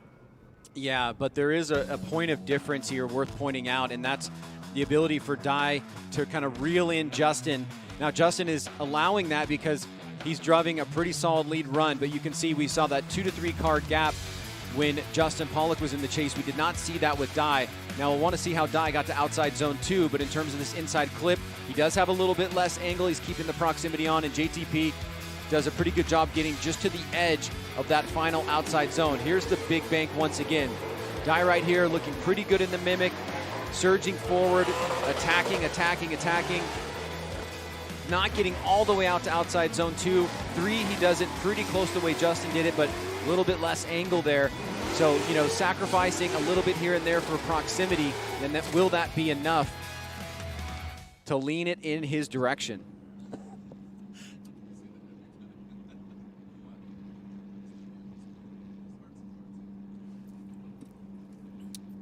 All right, and we're looking for the side-by-side here, Ryan. This is going to be the BC Racing side-by-side replay. Well, Justin Pollock out in the lead on the right. You can see there is a distinct difference in proximity, right? So let's chalk that up for Dye in terms of the chase runs. The lead runs looking pretty similar so far. Both guys hitting that inside clip. Now let's look at the outside zone 4. Does Justin get a little bit deeper? Maybe. But if so, it was barely noticeable. Does it come down to the chase runs here?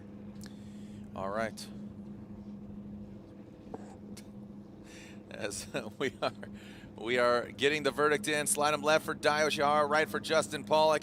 And there you have it. Daijiro Yoshihara gets the win and takes it one step further. Unfortunately for JTP, he is knocked out.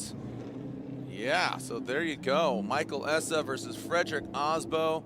And now our final battle of the Link Engine Management Grade 8. Can see Vaughn Gittin Jr. warming up his Nitto tires there in the burnout box. Ryan, it's a beautiful day now, man.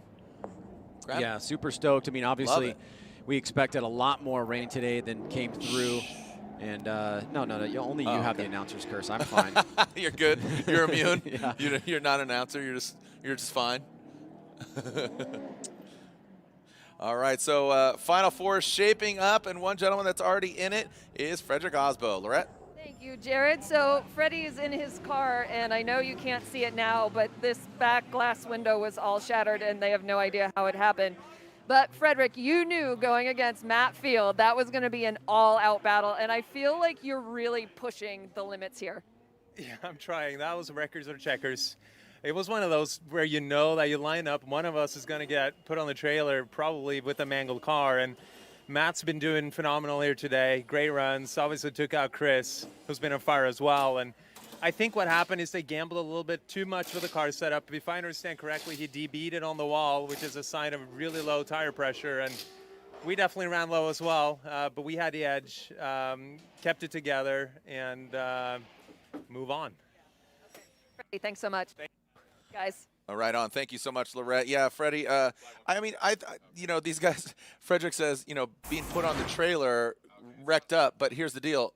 I think these guys forget that sometimes they're just, you're so fixated on that one battle, you forget that, hey, FYI, you got a whole nother day of competition tomorrow and a whole nother round tomorrow. Yeah, it's a whole new realm of mental and physical capacity needed for these doubleheader rounds.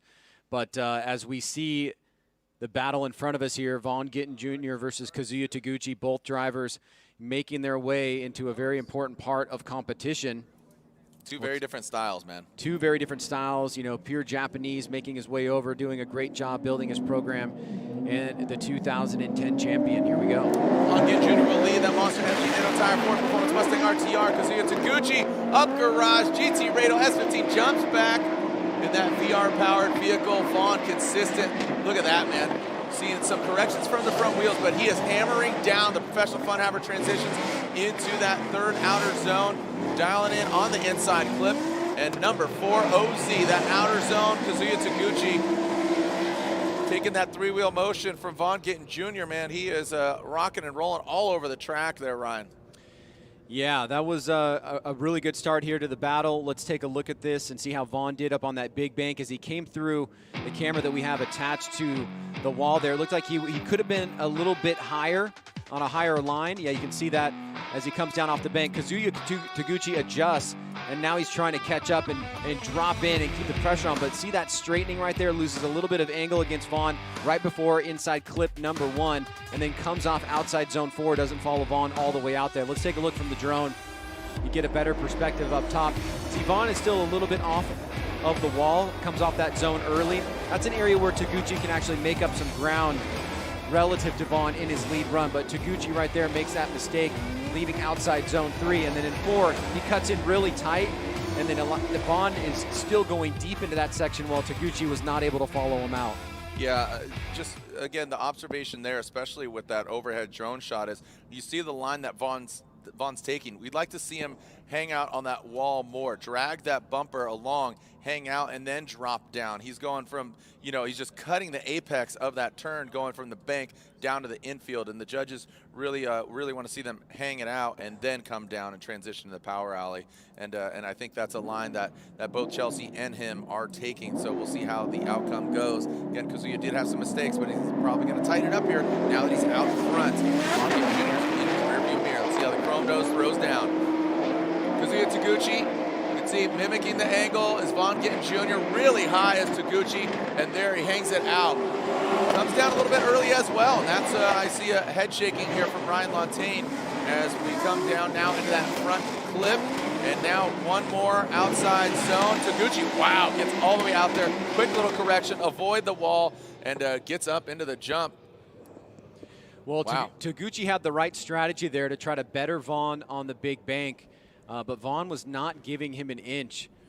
Let's revisit here what happened. See, Taguchi is right up against the wall, and Vaughn is trying to keep that line and angle consistent. Taguchi comes off very early. Here it is again from another angle. You can see that Vaughn kind of dives in. He's starting to reel him in here. Taguchi's nice and high on the bank.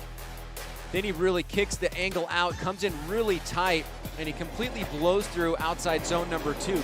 Gets back to 3, and luckily Vaughn was able to make a quick adjustment and follow Taguchi's line. I think the chase run from Vaughn was stronger than Taguchi's chase run, and it's really going to come down to those leads. Here's one more shot as we take a look at how Vaughn approached Taguchi as he was coming off the bank. See, Vaughn also angles up, and he smartly follows him on the line that Taguchi is driving. Otherwise, Taguchi may have been able to get away a little bit more aggressively by driving through that center section. So the judge is now taking both runs into account, and we'll see who's moving on. All right, overhead shot here, seeing the 2010 champ, Vaughn Gittin Jr. against Taguchi. Been competing in Formula Drift for a few years here. This is our final battle of the Grade 8 already in. Michael Essa, Frederick Osbo, Dai Yoshihara, all champions. Will another champion join them, or will Kazuya Taguchi spoil the party?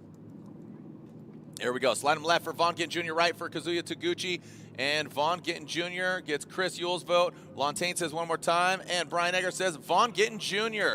So it's all champion final 4. Vaughn Gittin Jr. will be going against Dai Yoshihara. Frederick Osbo will be going against Michael Essa. So all champions here in the final 4, Ryan. Yeah, this is definitely a bit of a changing demographic of drivers from the first 2 rounds. And for me, this is actually really exciting because we're going to see some top 10 shakeups for sure. Yep. Some guys moving into the top 10, and also probably a shakeup of the top 5 drivers pretty dramatically. And we really are going to find out a lot after we finish up tomorrow. But I think one of the things that will be interesting is how people, especially drivers such as Odi Bakshis, have been able to remedy any problems with their vehicle overnight to get back to competition. This is what we talked about at the beginning of the season, and now it's kind of coming into play here. It's not about just loading it on the car, waiting a few weeks, getting to the next round. We got to make it happen tomorrow. Bro. Yeah, go grab a meal and start getting to work and make sure it's up to snuff. We are entering into the Type S, Type 4, the Type S Touring Products, the official lighting of Formula Drift. As taking a look at overall, you can see there are champions in the final 4. Who's moving on? You know, we saw Osbo get the win. We saw Essa, and this is the championship history. You can see most recently our 3-time not defending champion, James Dean, unfortunately not making over. Shout out to the machine, James Dean. Chris Forsberg won in 2016. You can see Osbo, Forsberg, Essa. So, yeah, here's a few highlights from the Grade 8 here. We saw Taylor Hull try to throw down. He had some gremlins, and car just shut down on him, Ryan, and the FCP Euro Liquimoly BMW. Michael Essa, like you said, he's having some power steering issues. Hopefully that doesn't show up and rear its ugly head against Osbo. Speaking of Osbo, taking out Field. Well, we saw with Matt Field 2 times in the same area going into the wall, and the last one cost him pretty dearly. And it was against different drivers, I believe. I saw that with Chris, and then there with Osbo. So tough break there for Field, but he's looking phenomenal this year. It's allowed Osbo to get into the Final Four and keep pushing forward. Daijiro Yoshihara, for me, has been a little bit of a sleeper this event. I mean, it may just be because, you know, as you mentioned before, the audible coming from his car is so much different than everybody else. He seems to be overpowered by the V8s, but he's deceptively fast on the bank and really closed the door in his chase runs at really critical moments. Yeah. No, it's definitely exciting. You say he's overpowered by the V8s, but he's got a turbo V8 himself. But speaking of V8s, the professional fun haver, All-American boy, Vaughn Gittin Jr. is with the red nickel. In his car right now. And we're actually here. I'm moving out of here. Vaughn, I'm right behind you. Come here, dear. So Vaughn Gittin Jr. getting ready for battle against Dai Yoshihara. It is a former champions Final Four. You're going against Dai. What do you have to do to beat that man? I just need to do what I've been doing all night. This has been a extremely challenging event for us, just chasing the weather.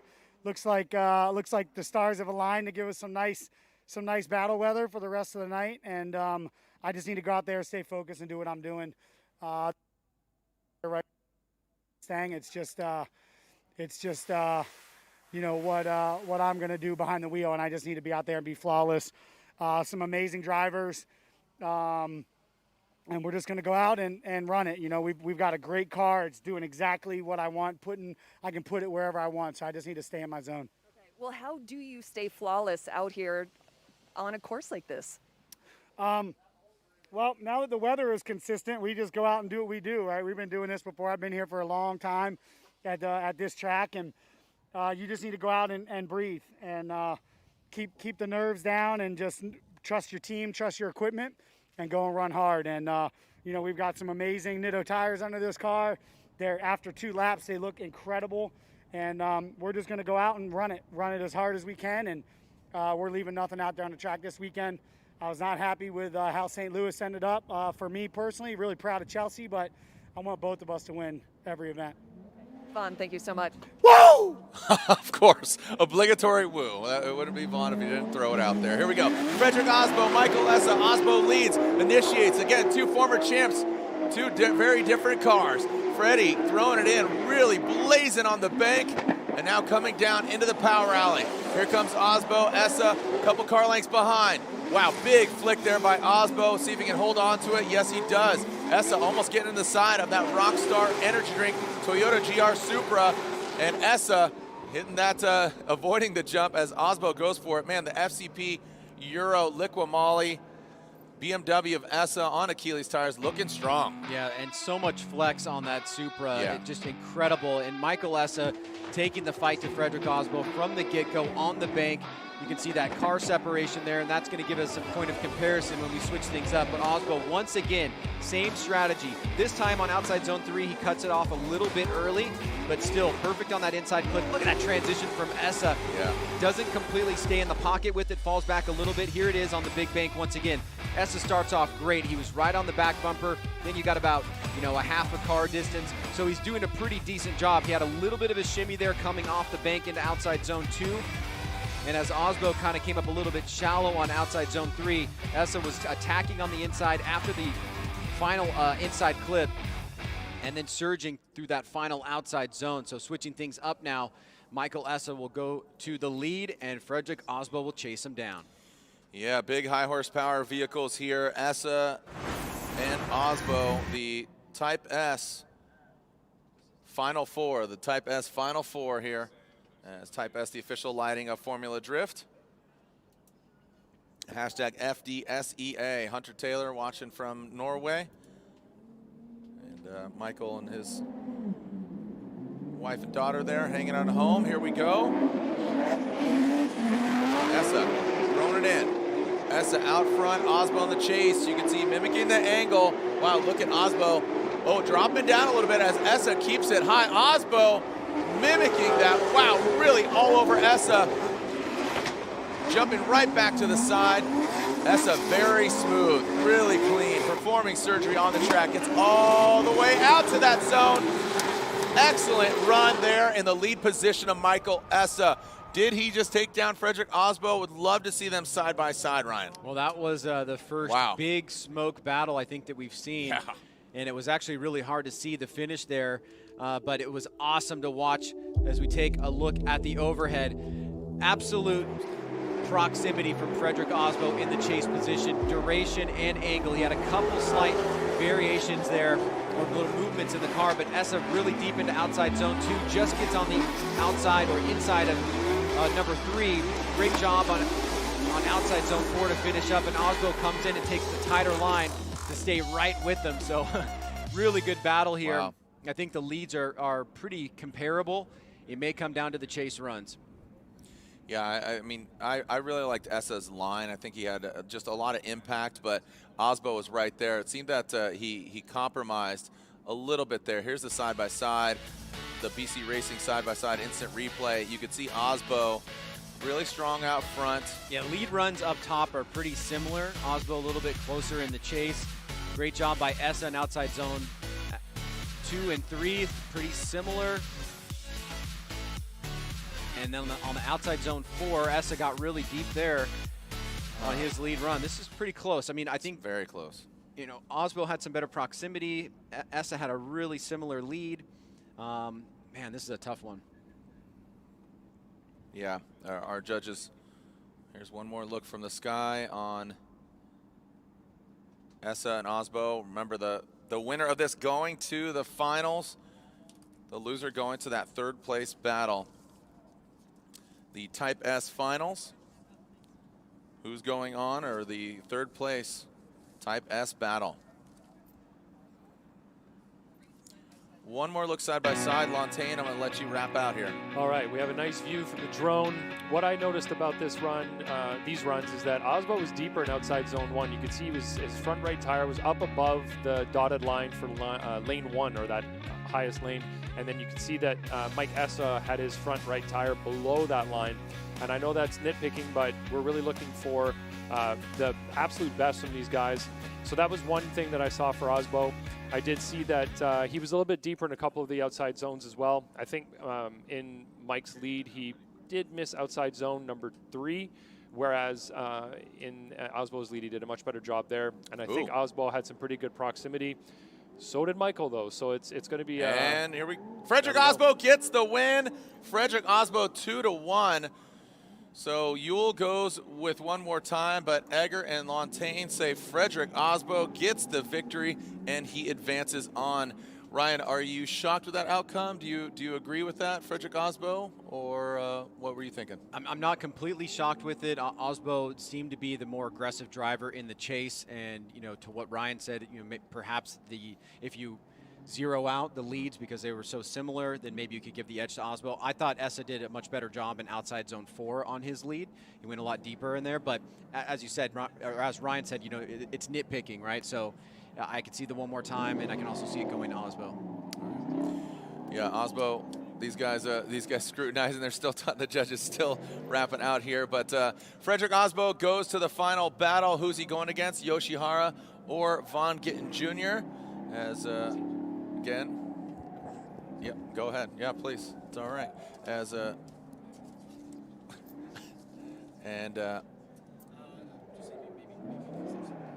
and we'll go to the other side of the bracket. Again, Dai Yoshihara versus Von Gittin Jr. So Essa waits in the wings. Here we are in the Type S. Top 4, Dai Yoshihara, Von Gittin Jr. There are the numbers. There are the stats. 2 champions going against each other. Von Gittin Jr., you know, Von, as cool and calm as he seems, a little frazzled. Doesn't seem 100% as far as, like you said, very frustrating, difficult weekend. You know, wants to get his nerves, get them all together, and here we go. Dai Yoshihara, again, 2 very different styles. Dai Yoshihara, very smooth. Von Gittin Jr. looks like he's coming in violent with that Ford Mustang, and here we go. Dai initiates the turn 14 distribution. Oh, and there we go. That is what Von Gittin Jr. was looking for. Looks like he found the secret ingredient, as now comes in that second outside zone, transitioning, throws it to the door. Risk it for the biscuit as Dai Yoshihara brings it around, and Vaughn Gittin Jr. whips it into that final outside zone. Ryan, great chase job there by Vaughn, but again, the great lead run will result in a phenomenal chase. Yeah, Vaughn is kind of on one today. And unfortunately, he's also going up against a driver that just seems to pull speed out of everywhere. And we talked about the fluidity, the consistency, and the style of Daijiro Yoshihara. And it's really going up against the brute strength and power of Vaughn Gittin Jr. Here it is from above first. You can see that surging attack by Vaughn. But it's clean, right? Like, he's not really making too many angle adjustments there. He gets a great jump on Dai. Now let's see where Dai is up on relative to the bank. So he's nice and high on that highest white line.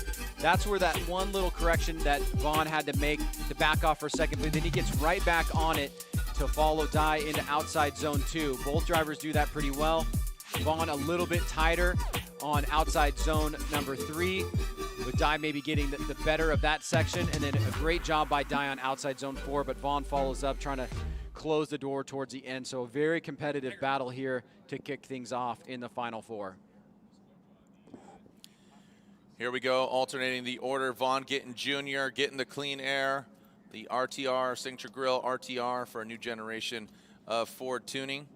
We see, again, from drift to dirt, Vaughn Gittin Jr. giving away some vehicles there, courtesy of Ford. And here we go, Vaughn Gittin Jr. out front. Get those big Nitto tire meat hooks closer to that wall. Dai Yoshihara dropping back quite a bit as Vaughn really riding that wall, making those banners flap, make them flap. In that second outside zone, bringing in, here comes Dai. Vaughn Gittin Jr. Oh, and Dai has to back off as Vaughn continues on. Who's going to the finals? Who's going against Osbo? Gittin or Yoshihara? The 2010 and 2011 champion doing battle here, veterans of the sport. And Vaughn comes out swinging on run number 2 as well. The initiation really gave him a good advantage to get some separation from Dai, who was kind of playing catch up on a lot of the bank.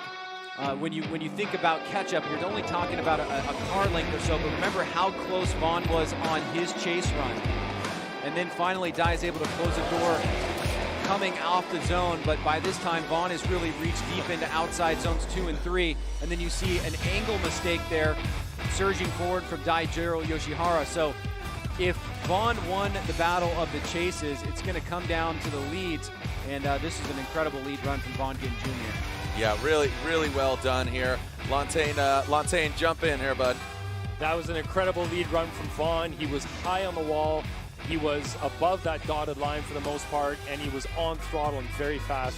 Dai has been keeping up to everybody, mostly on that bank, and he had a gap established between himself and Vaughn Gittin Jr. because Vaughn is just on throttle.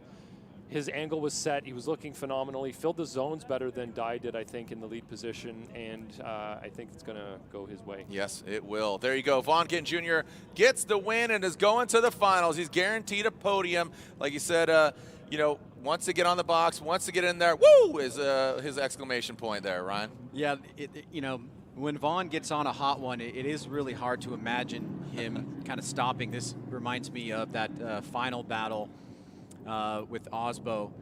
A couple years ago. Yeah, that was sick. A couple of years ago, which, you know, there's always the possibility that we may see that, and we are going to see that. There is a possibility. Guess what, Ryan? You win. Yep.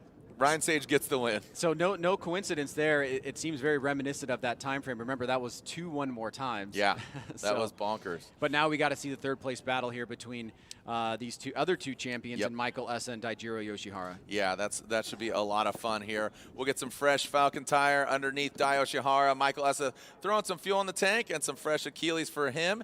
And then, so it should be interesting. We have it looks like Osbo and Gittin, and they will be all Nitto tire, 1 and 2 once again here.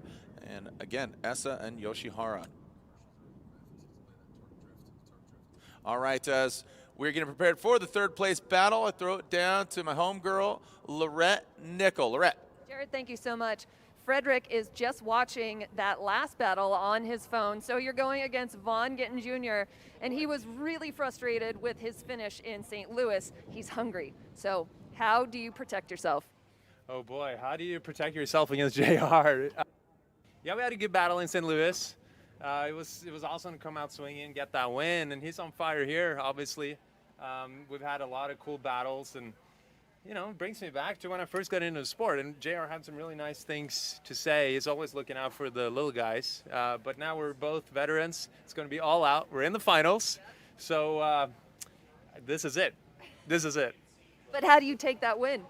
It's just trying to do what we have been doing, trying to be consistent, trying to not make big mistakes, but at the same time, gambling a little bit, giving him, you know, showing him we're there. So that's the plan.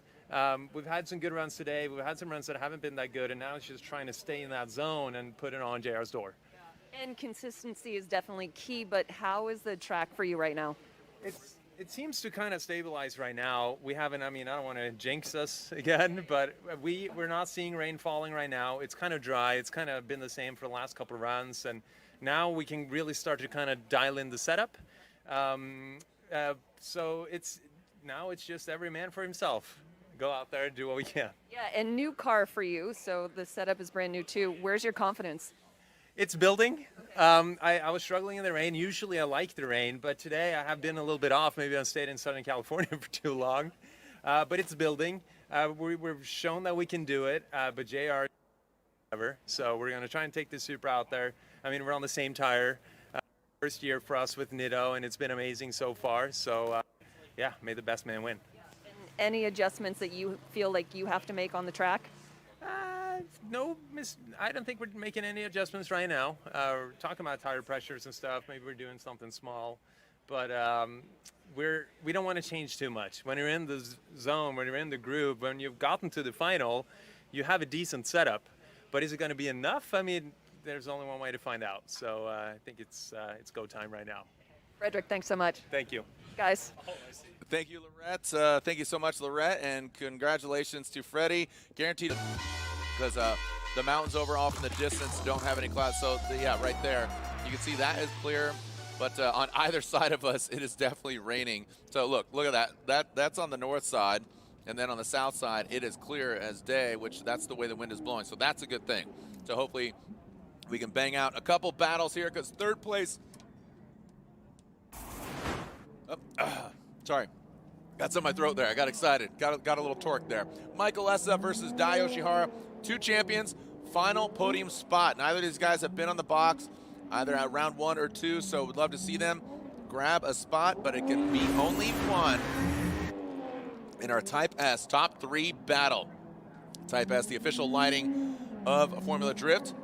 Michael Essa warming up his Achilles tires. Hopefully he has Ryan, you hope he's fixed that power steering issue that he had earlier. Yeah, it seemed like the last battle was an indication that he at least had gotten it under control. But obviously this is a really important battle. Everybody wants to be on the box. This is the final opportunity to do that for these two competitors.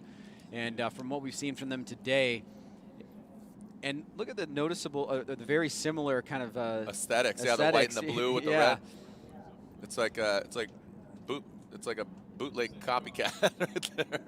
I don't know who's copying who there, but definitely love it. Here we go. So two very different vehicles. Again, the all BMW Michael Essa in that FCP Euro Liquid Moly BMW. Dai Yoshihara on some Falcon tires.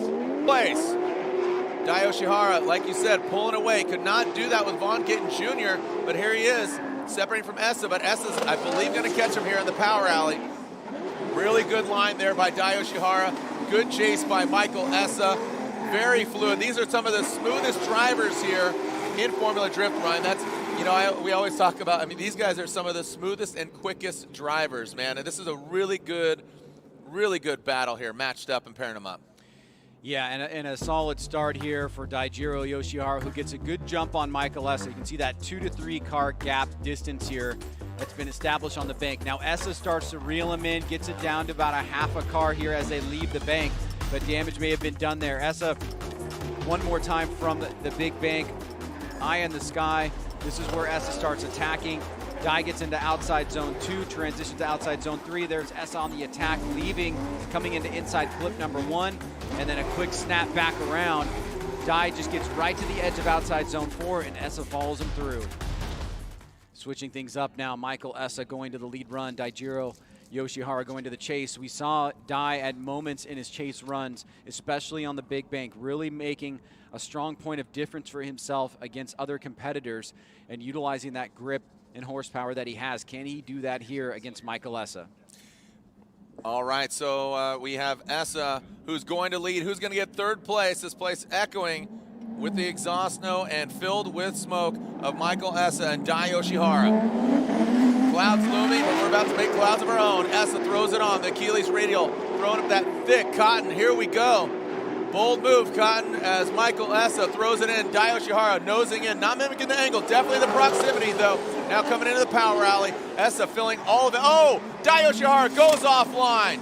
A massive mistake by the champ of Dai Yoshihara. And Ryan popping and locking across the finish line, but unfortunately for Dai Yoshihara, makes that mistake, but Essa's got to be smiling. Looks like he's going to grab third place, Ryan. Well, I thought Dai had the better of the two chase runs on the bank in terms of proximity. But as you said, Michael Essa put up a massive plume of smoke using those Achilles tires through the center section. It looks like Dai just got lost, transitioned too early, and then went off course. He had the proximity, but he didn't mimic the angle. I mean, well, that view it did look like. But right, it doesn't really matter because as he transitions, he flicks it so hard that he comes back around in a position that he just can't link outside zone 3 to inside clip 1. So I think he's doing a really great job on the bank there. And as it's actually the mistake starts to pick up even right at the end of outside zone 2. So something went wrong for Daijiro Yoshihara there. It's basically all 4 tires off, which would be an incomplete. And he did not give up. He kept the fight in there as any professional driver would do. But that mistake is certainly going to hurt him in the eyes of the judges. Yeah, he made like Rick Astley. Never going to give you up, never going to let you down, right? He got Rick rolled. But hey, FYI, did you see that other angle with that straight on, not the drone? He definitely did not mimic the angle, so I'm not totally crazy there. Michael Essa gets the win, and he gets third place here at round 3 of the Formula Drift Pro Championship. Dai Yoshihara just a bit outside, so Achilles tires on the box there in third place, and it's a Nitto 1 and 2 between Vaughn Gittin Jr. and Frederick Osbo. Who's going to come out on top? Vaughn Gittin Jr. warming up his Nittos, and that Monster Energy Nitto tire, Ford Performance Mustang RTR ready to rock. Again, Abby and Gunner watching from home. How we doing, Abby? What's up, Gunner? As, here we are, the Type S. The Type S finals are upon us. The official lighting of Formula Drift. 2 champions. One from Norway, one from America. 2 different tires, 2 different energy, or sorry, same tire, different energy drink sponsors, Rockstar and Monster, Toyota and Ford. Who's going to come out on top? Ryan, any foreshadowing here? Any kind of looking into your crystal ball? What do you think? What do you expect? I don't really think we got the battle that we wanted in St. Louis, but today's competitor, meaning Vaughn Gittin Jr. and Frederick Osbo here in Seattle at Evergreen Speedway, seems more like what we saw towards the end of 2 years ago at Irwindale Speedway. I would like to see that again. The 2-1 more times that we saw where Osbo was on the verge of a championship and Vaughn Gittin Jr. took him out. Well, I think it's really going to come down to be honest, a driver beating themselves and making that major mistake. That's the way Vaughn has progressed through the day. Like I said, when he talked to Lorette, he seemed a bit frazzled. He was a little frustrated with the vehicles, and I mean, he trusts his equipment, don't get me wrong, but it seems that now he's just really got it dialed. Freddie and Frederick Osbo seems cool, calm, collected, just the posture there between the 2 drivers. I would say Freddie seems a little bit more calm, but you know what? If Vaughn can harness that energy and then just focus it here on track, he might get the win. Here we go. Vaughn Gittin Jr. will lead. Frederick Osbo will give chase. Vaughn Gittin Jr., the Monster Energy Ford Mustang, throws it in. The Rockstar Energy Drink Toyota GR Supra, and there it is, focusing that energy, bringing it all the way through, locked and loaded. Vaughn with that wide swing into that second outside zone, through the power alley. Goes Vaughn, bigger angle. Osbo does gain the proximity, but look at Vaughn just hooking up and pulling out of that outer zone. Vaughn Gittin Jr., the best run definitely we've seen from him today, and that is when he needs to get it done, Ryan. I mean, the car looks extremely well set up. And when was the last time you saw any kind of gap being pulled on Frederick Osbo? Let's see how deep Vaughn gets into outside zone 1. See, the front wheel is nice and high. No corrections. He's a little bit lower than you'd like him to be, so Osbo has an opportunity to make a difference there. He's not all the way up against the wall, but he is still pulling a gap on Osbo, which means Osbo got caught sleeping a little bit, or the setup might need to be adjusted to bring a little bit more grip there. Osbo has been door-to-door with everybody in those sections, those very important sections of the course. Now Osbo's back on it. Both drivers doing a great job here, but Osbo comes up a little bit tight on that final outside zone. So there is a window of opportunity here for Vaughn Gittin Jr. We just saw the chase from Frederick Osbo, slightly uncharacteristic, but now Osbo's got a chance to do what he's been doing all weekend, which is those really solid, clean lead runs to see how Vaughn can adapt. And man, that Vaughn run there was very impressive. But we know Frederick, you know, I'm really surprised Frederick wasn't closer to, Lantain and I are over here chatting, and I mean, what is expected of these drivers is very impressive, and they do deliver. So this is exactly, you know, just a testament to the talent, the builds of the teams, and just overall the equipment, the aftermarket, just overall just Formula Drift and the progression of it is very impressive. So I'm definitely, you know, me personally, I'm proud to be part of this Formula Drift family, and just the overall cars are insane, Ryan. Ryan, you don't agree? No, I was hearing something come over the comms. I think they were going to take another look at what's happening here on course as we go and pick a few things up. This is what you were talking about, though, right?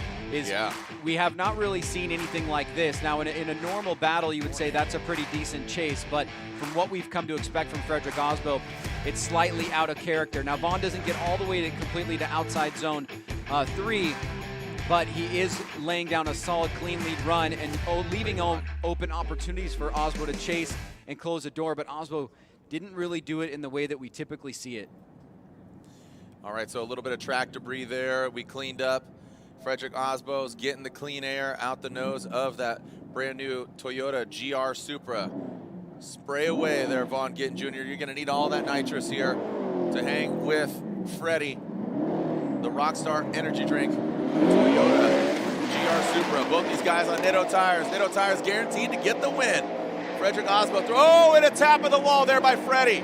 First time I've seen him tap the wall of that Supra, and now coming down into the power alley. Let's see how they transition. Vaughn Gittin Jr. jumps to the side of him.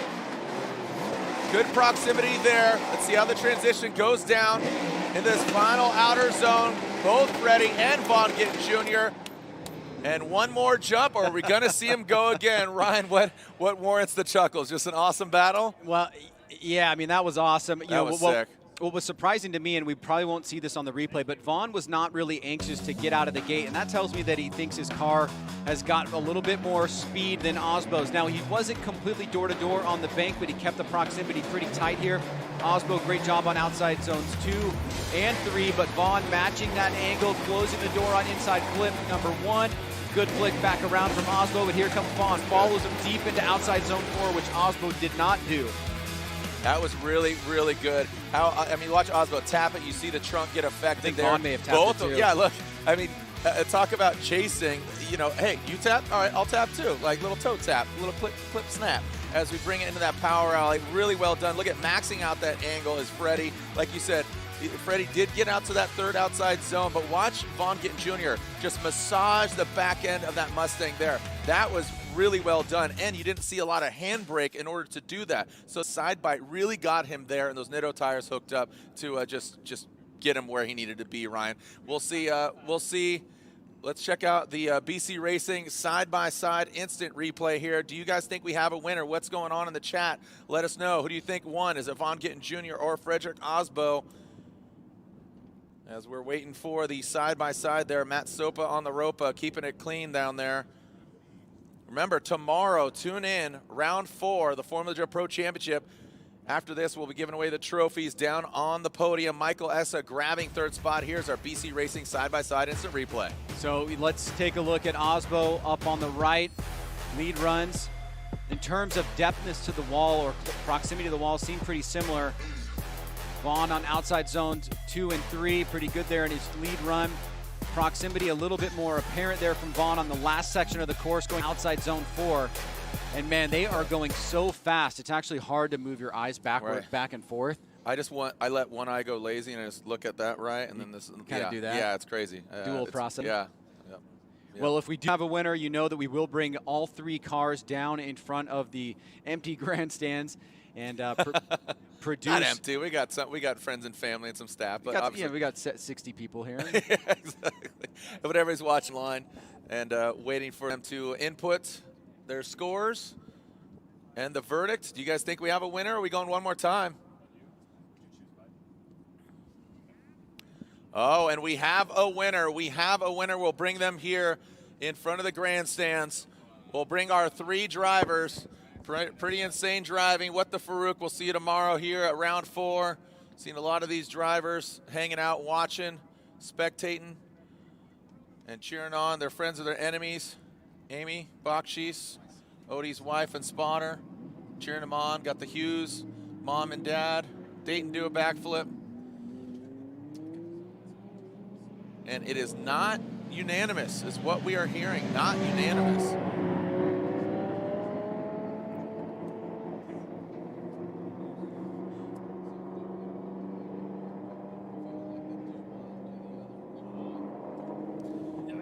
Oh.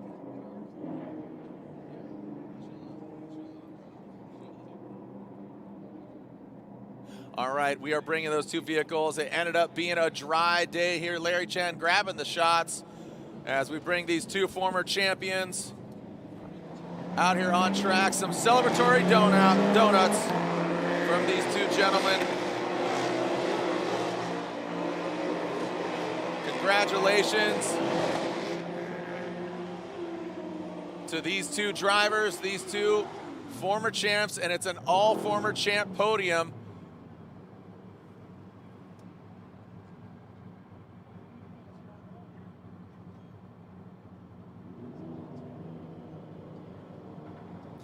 All right, we'll bring him up.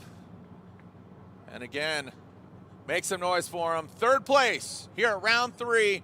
3rd place at round 3 of the Formula Drift Pro Championship. Piloting the FCP Euro, Liqui Moly, BMW on Achilles tires. Make some noise for Michael Essa. All right, and now your winner here at round 3 of the Formula Drift Pro Championship. Make some noise for both drivers as they step outside of their vehicle. Make some noise for Vaughn Gittin Jr. and Frederick Osbo. All right, your winner here. Overall, again, a former champ. Your winner on Nitto Tires. Sponsored by an energy drink company.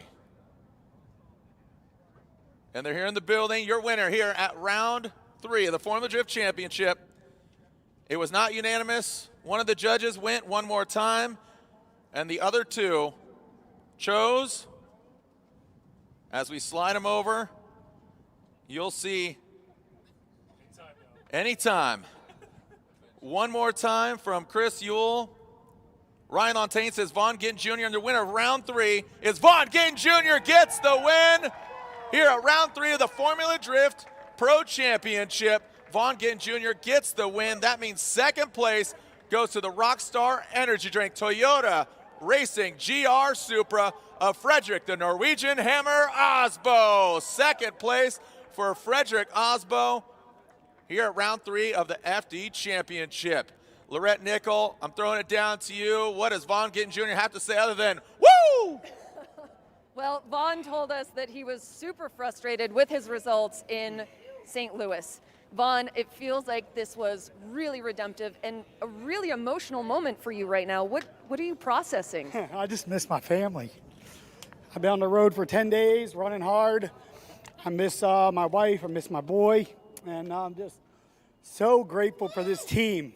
We show up today, we made some mistakes early on. We were reset in the middle of the day and made it happen. And I'm elated right now. I'm just really proud. It's been a rough couple years. You know, we haven't gotten the results that we've worked for, and we put our heads down and got to work on the off season. And made some changes, and the team is pushing me out of my comfort zone the last couple years, and I'm getting back to where I know I should be, and obviously where I am. So I'm just extremely grateful. You know, it was a rough year. I'm missing all the fans that are usually here screaming for us, the families that we've watched, you know, grow old here. You know, so. Just a lot of good positive thoughts right now, and I'm just pumped and grateful for all you watching at home and supporting us through this wild year. And what a run! I mean, it was that thing doesn't have too much more in it, and we went for it. So yeah, I'm just pumped. Good. I'm so glad for you, and I'm so happy for you. And you know, today the weather has been so inconsistent, and the temperatures are dropping. And it's getting quite cold, and on such a treacherous track, how did you stay clean out here? Yeah, it was tough. Like, this was seriously one of the toughest events I've ever run in. And I think you talk to any driver, they'll agree. There's nothing consistent about it. So you're learning as you go. Really grateful to have, you know, another teammate, Chelsea, who's been just an incredible addition to our team. And, you know, we're just, you know, in Seattle, I'm looking out for him. He's looking out for me. And we're just, you know, vibing off each other and learning. So that is a huge ticket to something like this, where it's wet and dry and patchy. The other thing is patience. You know, this track only came to us the last 2-3 rounds, and you had to just be patient in the wet spots, or else you were just going to take yourself out. So for me, it was just focus and just staying where I needed to be here.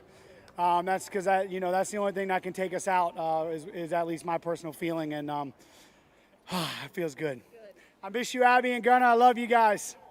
All right, congratulations to Vaughn Gittin Jr., your winner of round 3. Jared? Thank you so much, Lorette. Congratulations, Vaughn Gittin Jr., Frederick Osbo, Michael Essa. We'll give out the trophies off camera, but an amazing day. Remember, we do it all again tomorrow. Ryan, your thoughts here at round 3? Yeah, strong performances today from Vaughn Gittin Jr. That was definitely a throwback to seasons in the past and what we saw in the rivalry that had developed over the years between him and Frederick Osbo. It's a brand new day tomorrow. All new cars coming back, getting a refresher overnight, and it's not going to be a couple weeks. It's going to be less than 24 hours. Yep. So we saw some carnage. We saw a little bit of rain, but now the championship chase is being thrown in the mix here as drivers have shaken things up. We saw top guys go out early, and tomorrow we will close it out here at Evergreen Speedway. That's right. So again, we'll see you guys tomorrow for round 4 of the Formula Drift Pro Championship. Some exciting, awesome highlights. We'll be back here again on behalf of the whole Formula Drift staff, the judges, Ryan Sage and Lorette Nickel. I'm Jared Deenda. We'll see you online. We'll see you another time. Send it, Formula Drift.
He goes against that of Frederick Osbone. Here he is going against another Supra party here in the building. We saw. Yeah, that's interesting. Right? Yeah. He only battles Supras exclusively. He's got an attractor field. It's a Supra. Look, it's a Supra. And if you don't know Dan Burkett, he is like the young Ben Stein. He's just like a really mellow, even-keeled dude. But Dan Burkett will lead. Ken Gushi will give chase. So let's get this going as Dan Burkett will lead out of that start chicane. And here we go into that first outside zone. There goes Dan Burkett. Remember, Ken Gushi's got that back issue right now, but you could do it. Put your back into it. Here we go. We're into that first inside clip goes Burkett. Ken Gushi takes it. And now into that third outside zone goes Burkett. Transitioning into that final outside zone. How does Dan handle it? Nice swooping turn there as Ken Gushi chases him down in that Greddy Performance Achilles tire, brand new Toyota Supra. Well, let's take a look here and see how this first battle in the top 16 played out with Dan Burkett in the lead, Ken Gushi in that chase position. Both drivers get out of the gate around the same time. Ken Gushi fighting that back problem. And there you go, Burkett right at the outside of zone 1.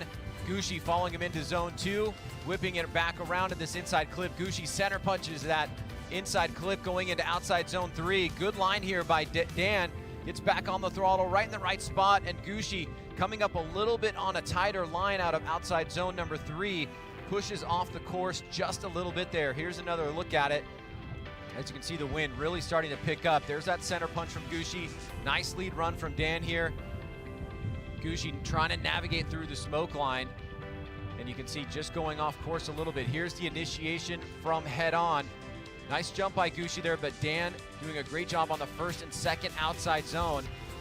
This is where we see Gushi come up a little bit tight on that inside clip. Dan dropping a tire, but not going into the dirt, just right on the edge there. That's where you see that little straightening from Gushi. A lot of forward momentum going into that last section, and that's where he gets into those cones that are standing up there. Our judges taking a look. Chris Yule, Brian Eggert, and Ryan Lantain judging remotely, did the socially responsible thing, had a fever come down, and our great production crew was able to work him into a remote judging situation. So thanks, guys, for getting that done. Ryan did have a fever, but he came up negative for COVID testing. Just want to clarify that. Ken Gushi, oh, Dan Burkett going hard into the side of Gushi, punting him off. Okay. Oh, man, Ken Gushi. That's not going to help the back.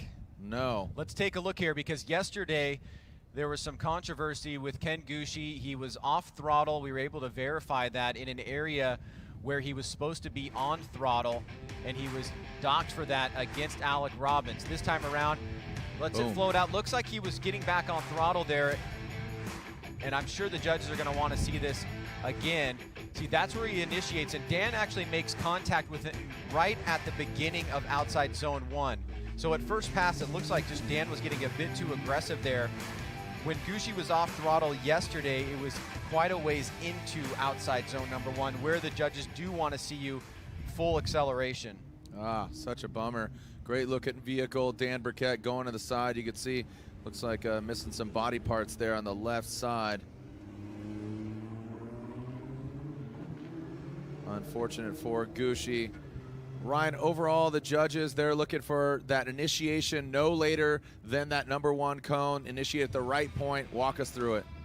Well, right at initiation, there's a little bit of a decel area, and then the driver's supposed to get back on throttle. So that's what the judges are going to be looking at.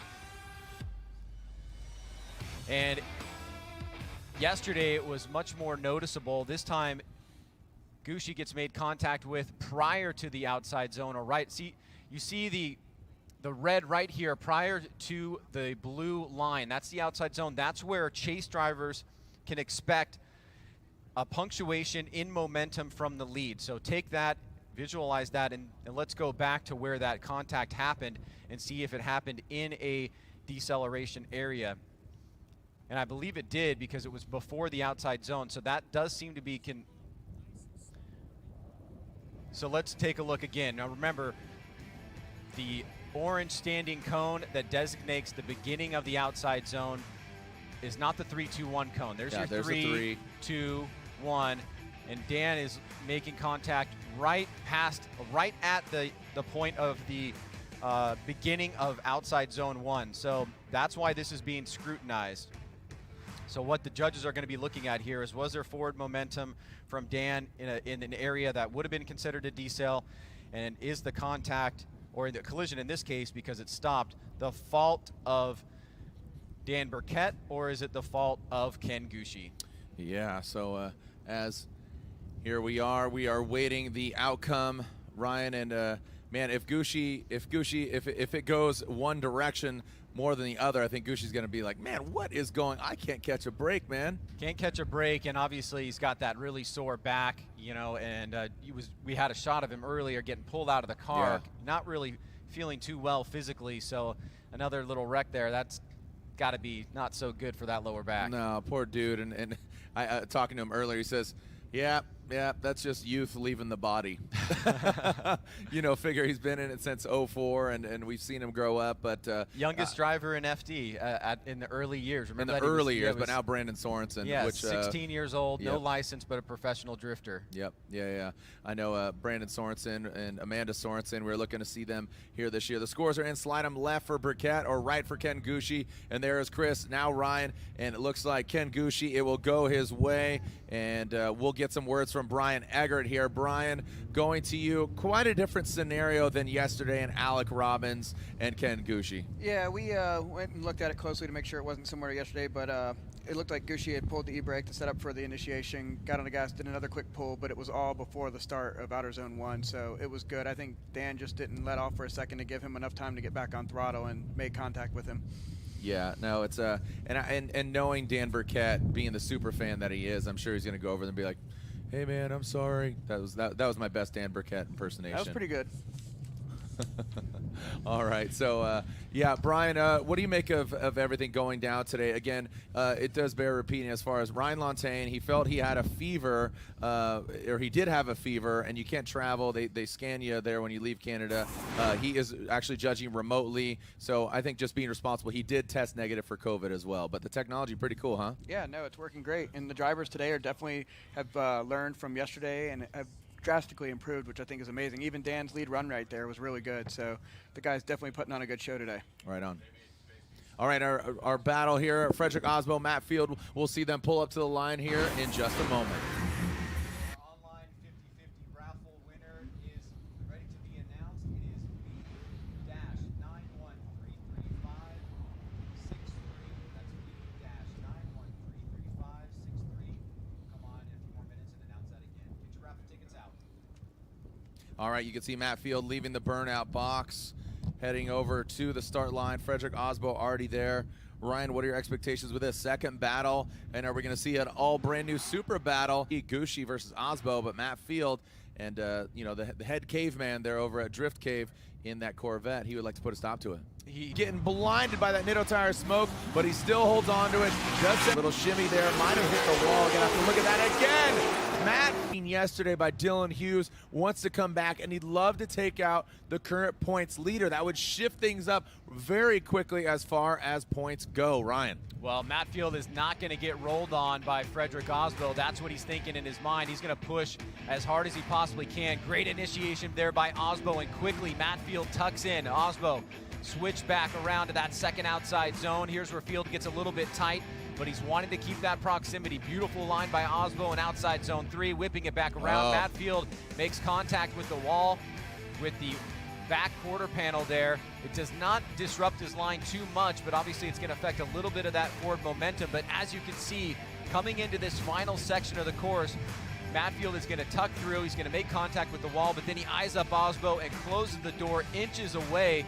And I am getting the signal, Jared, from race control that looks like Matt Field does want to look at the car, and we'll be getting into our NGK competition timeout. Yeah, that Parts Shop Max parts, they can definitely take a big hit there, but you could see that the attitude of the vehicle might have bent one of those American racing wheels. They could definitely take a hit as well, but man, when you slam it that hard, don't know if it's able to bounce right back. All right, so hopefully it didn't damage any of his HGK parts on there, but NGK competition time out.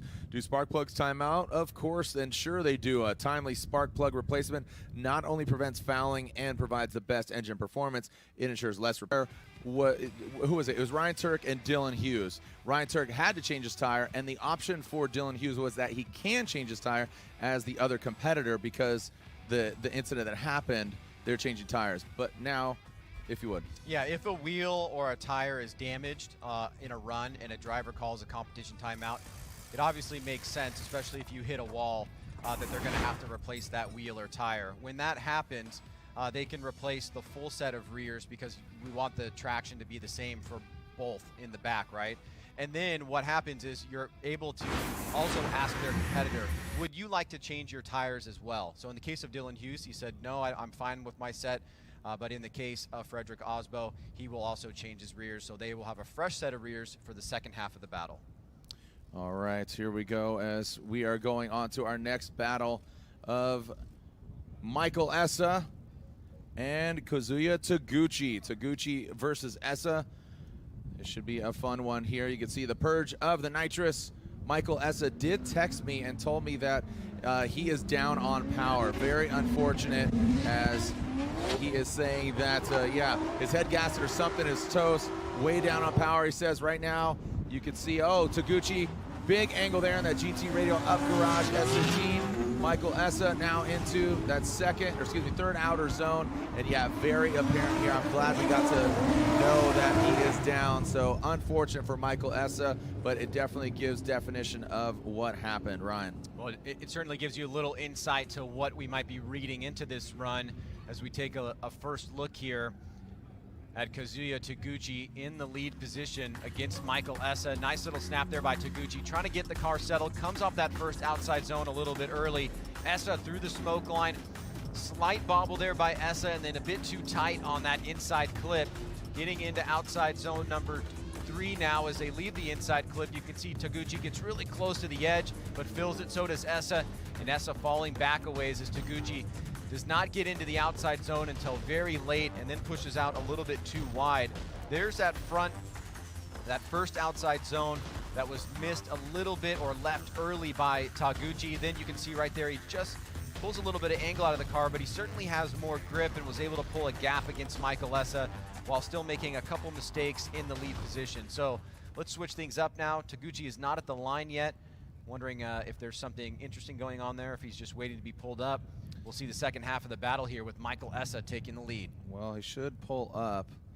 What's going to get interesting here, Ryan, is you have to think that a spotter's telling him, like, hey, Essa might not be running 100%. I don't know if he knows, or if even sometimes drivers will be as cordial as saying, like, look, I'm down on power. Like, just FYI. Don't know if that's the case. It would be pretty rad if Essa said, hey, man, I'm down on power. My head gasket's blown or something's going on, but we'll see. So Taguchi pulling up to the line, and look at that. There's Matt Field.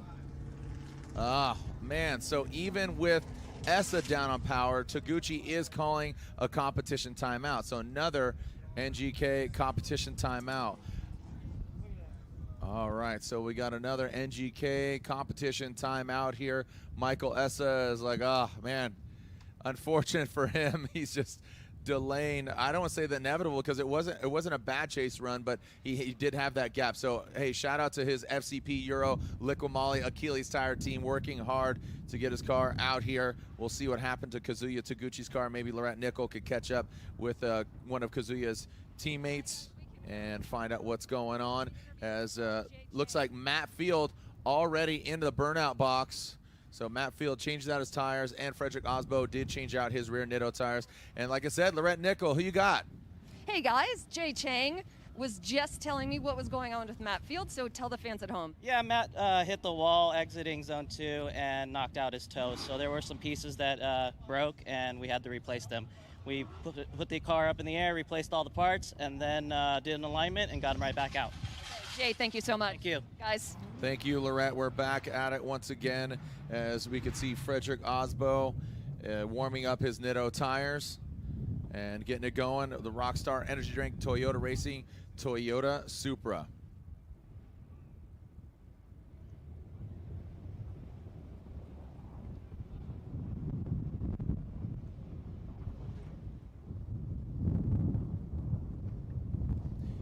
right, so here goes Osbo, headed over to the start line. So remember, this is the second half of this battle. I'm sure after we finish this second run, we'll see either a BC Racing side-by-side, BC Racing, the official suspension of Formula Drift, go for the gold. We are in the Royal Purple Top 16. Royal Purple, the synthetic experts, the official engine oil of Formula Drift.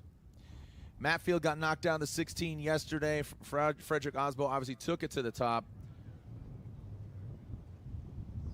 Wind is kicking up here, so as we are getting some debris and some trash out here on course, want to make sure they have ideal scenario. Ryan, in this instance, wind factor at all? We've never really had it a real threat in terms of competition, but certainly in terms of fan safety, if something was affected at the venue, there could be a hold on course for sure. Usually it comes or is accompanied with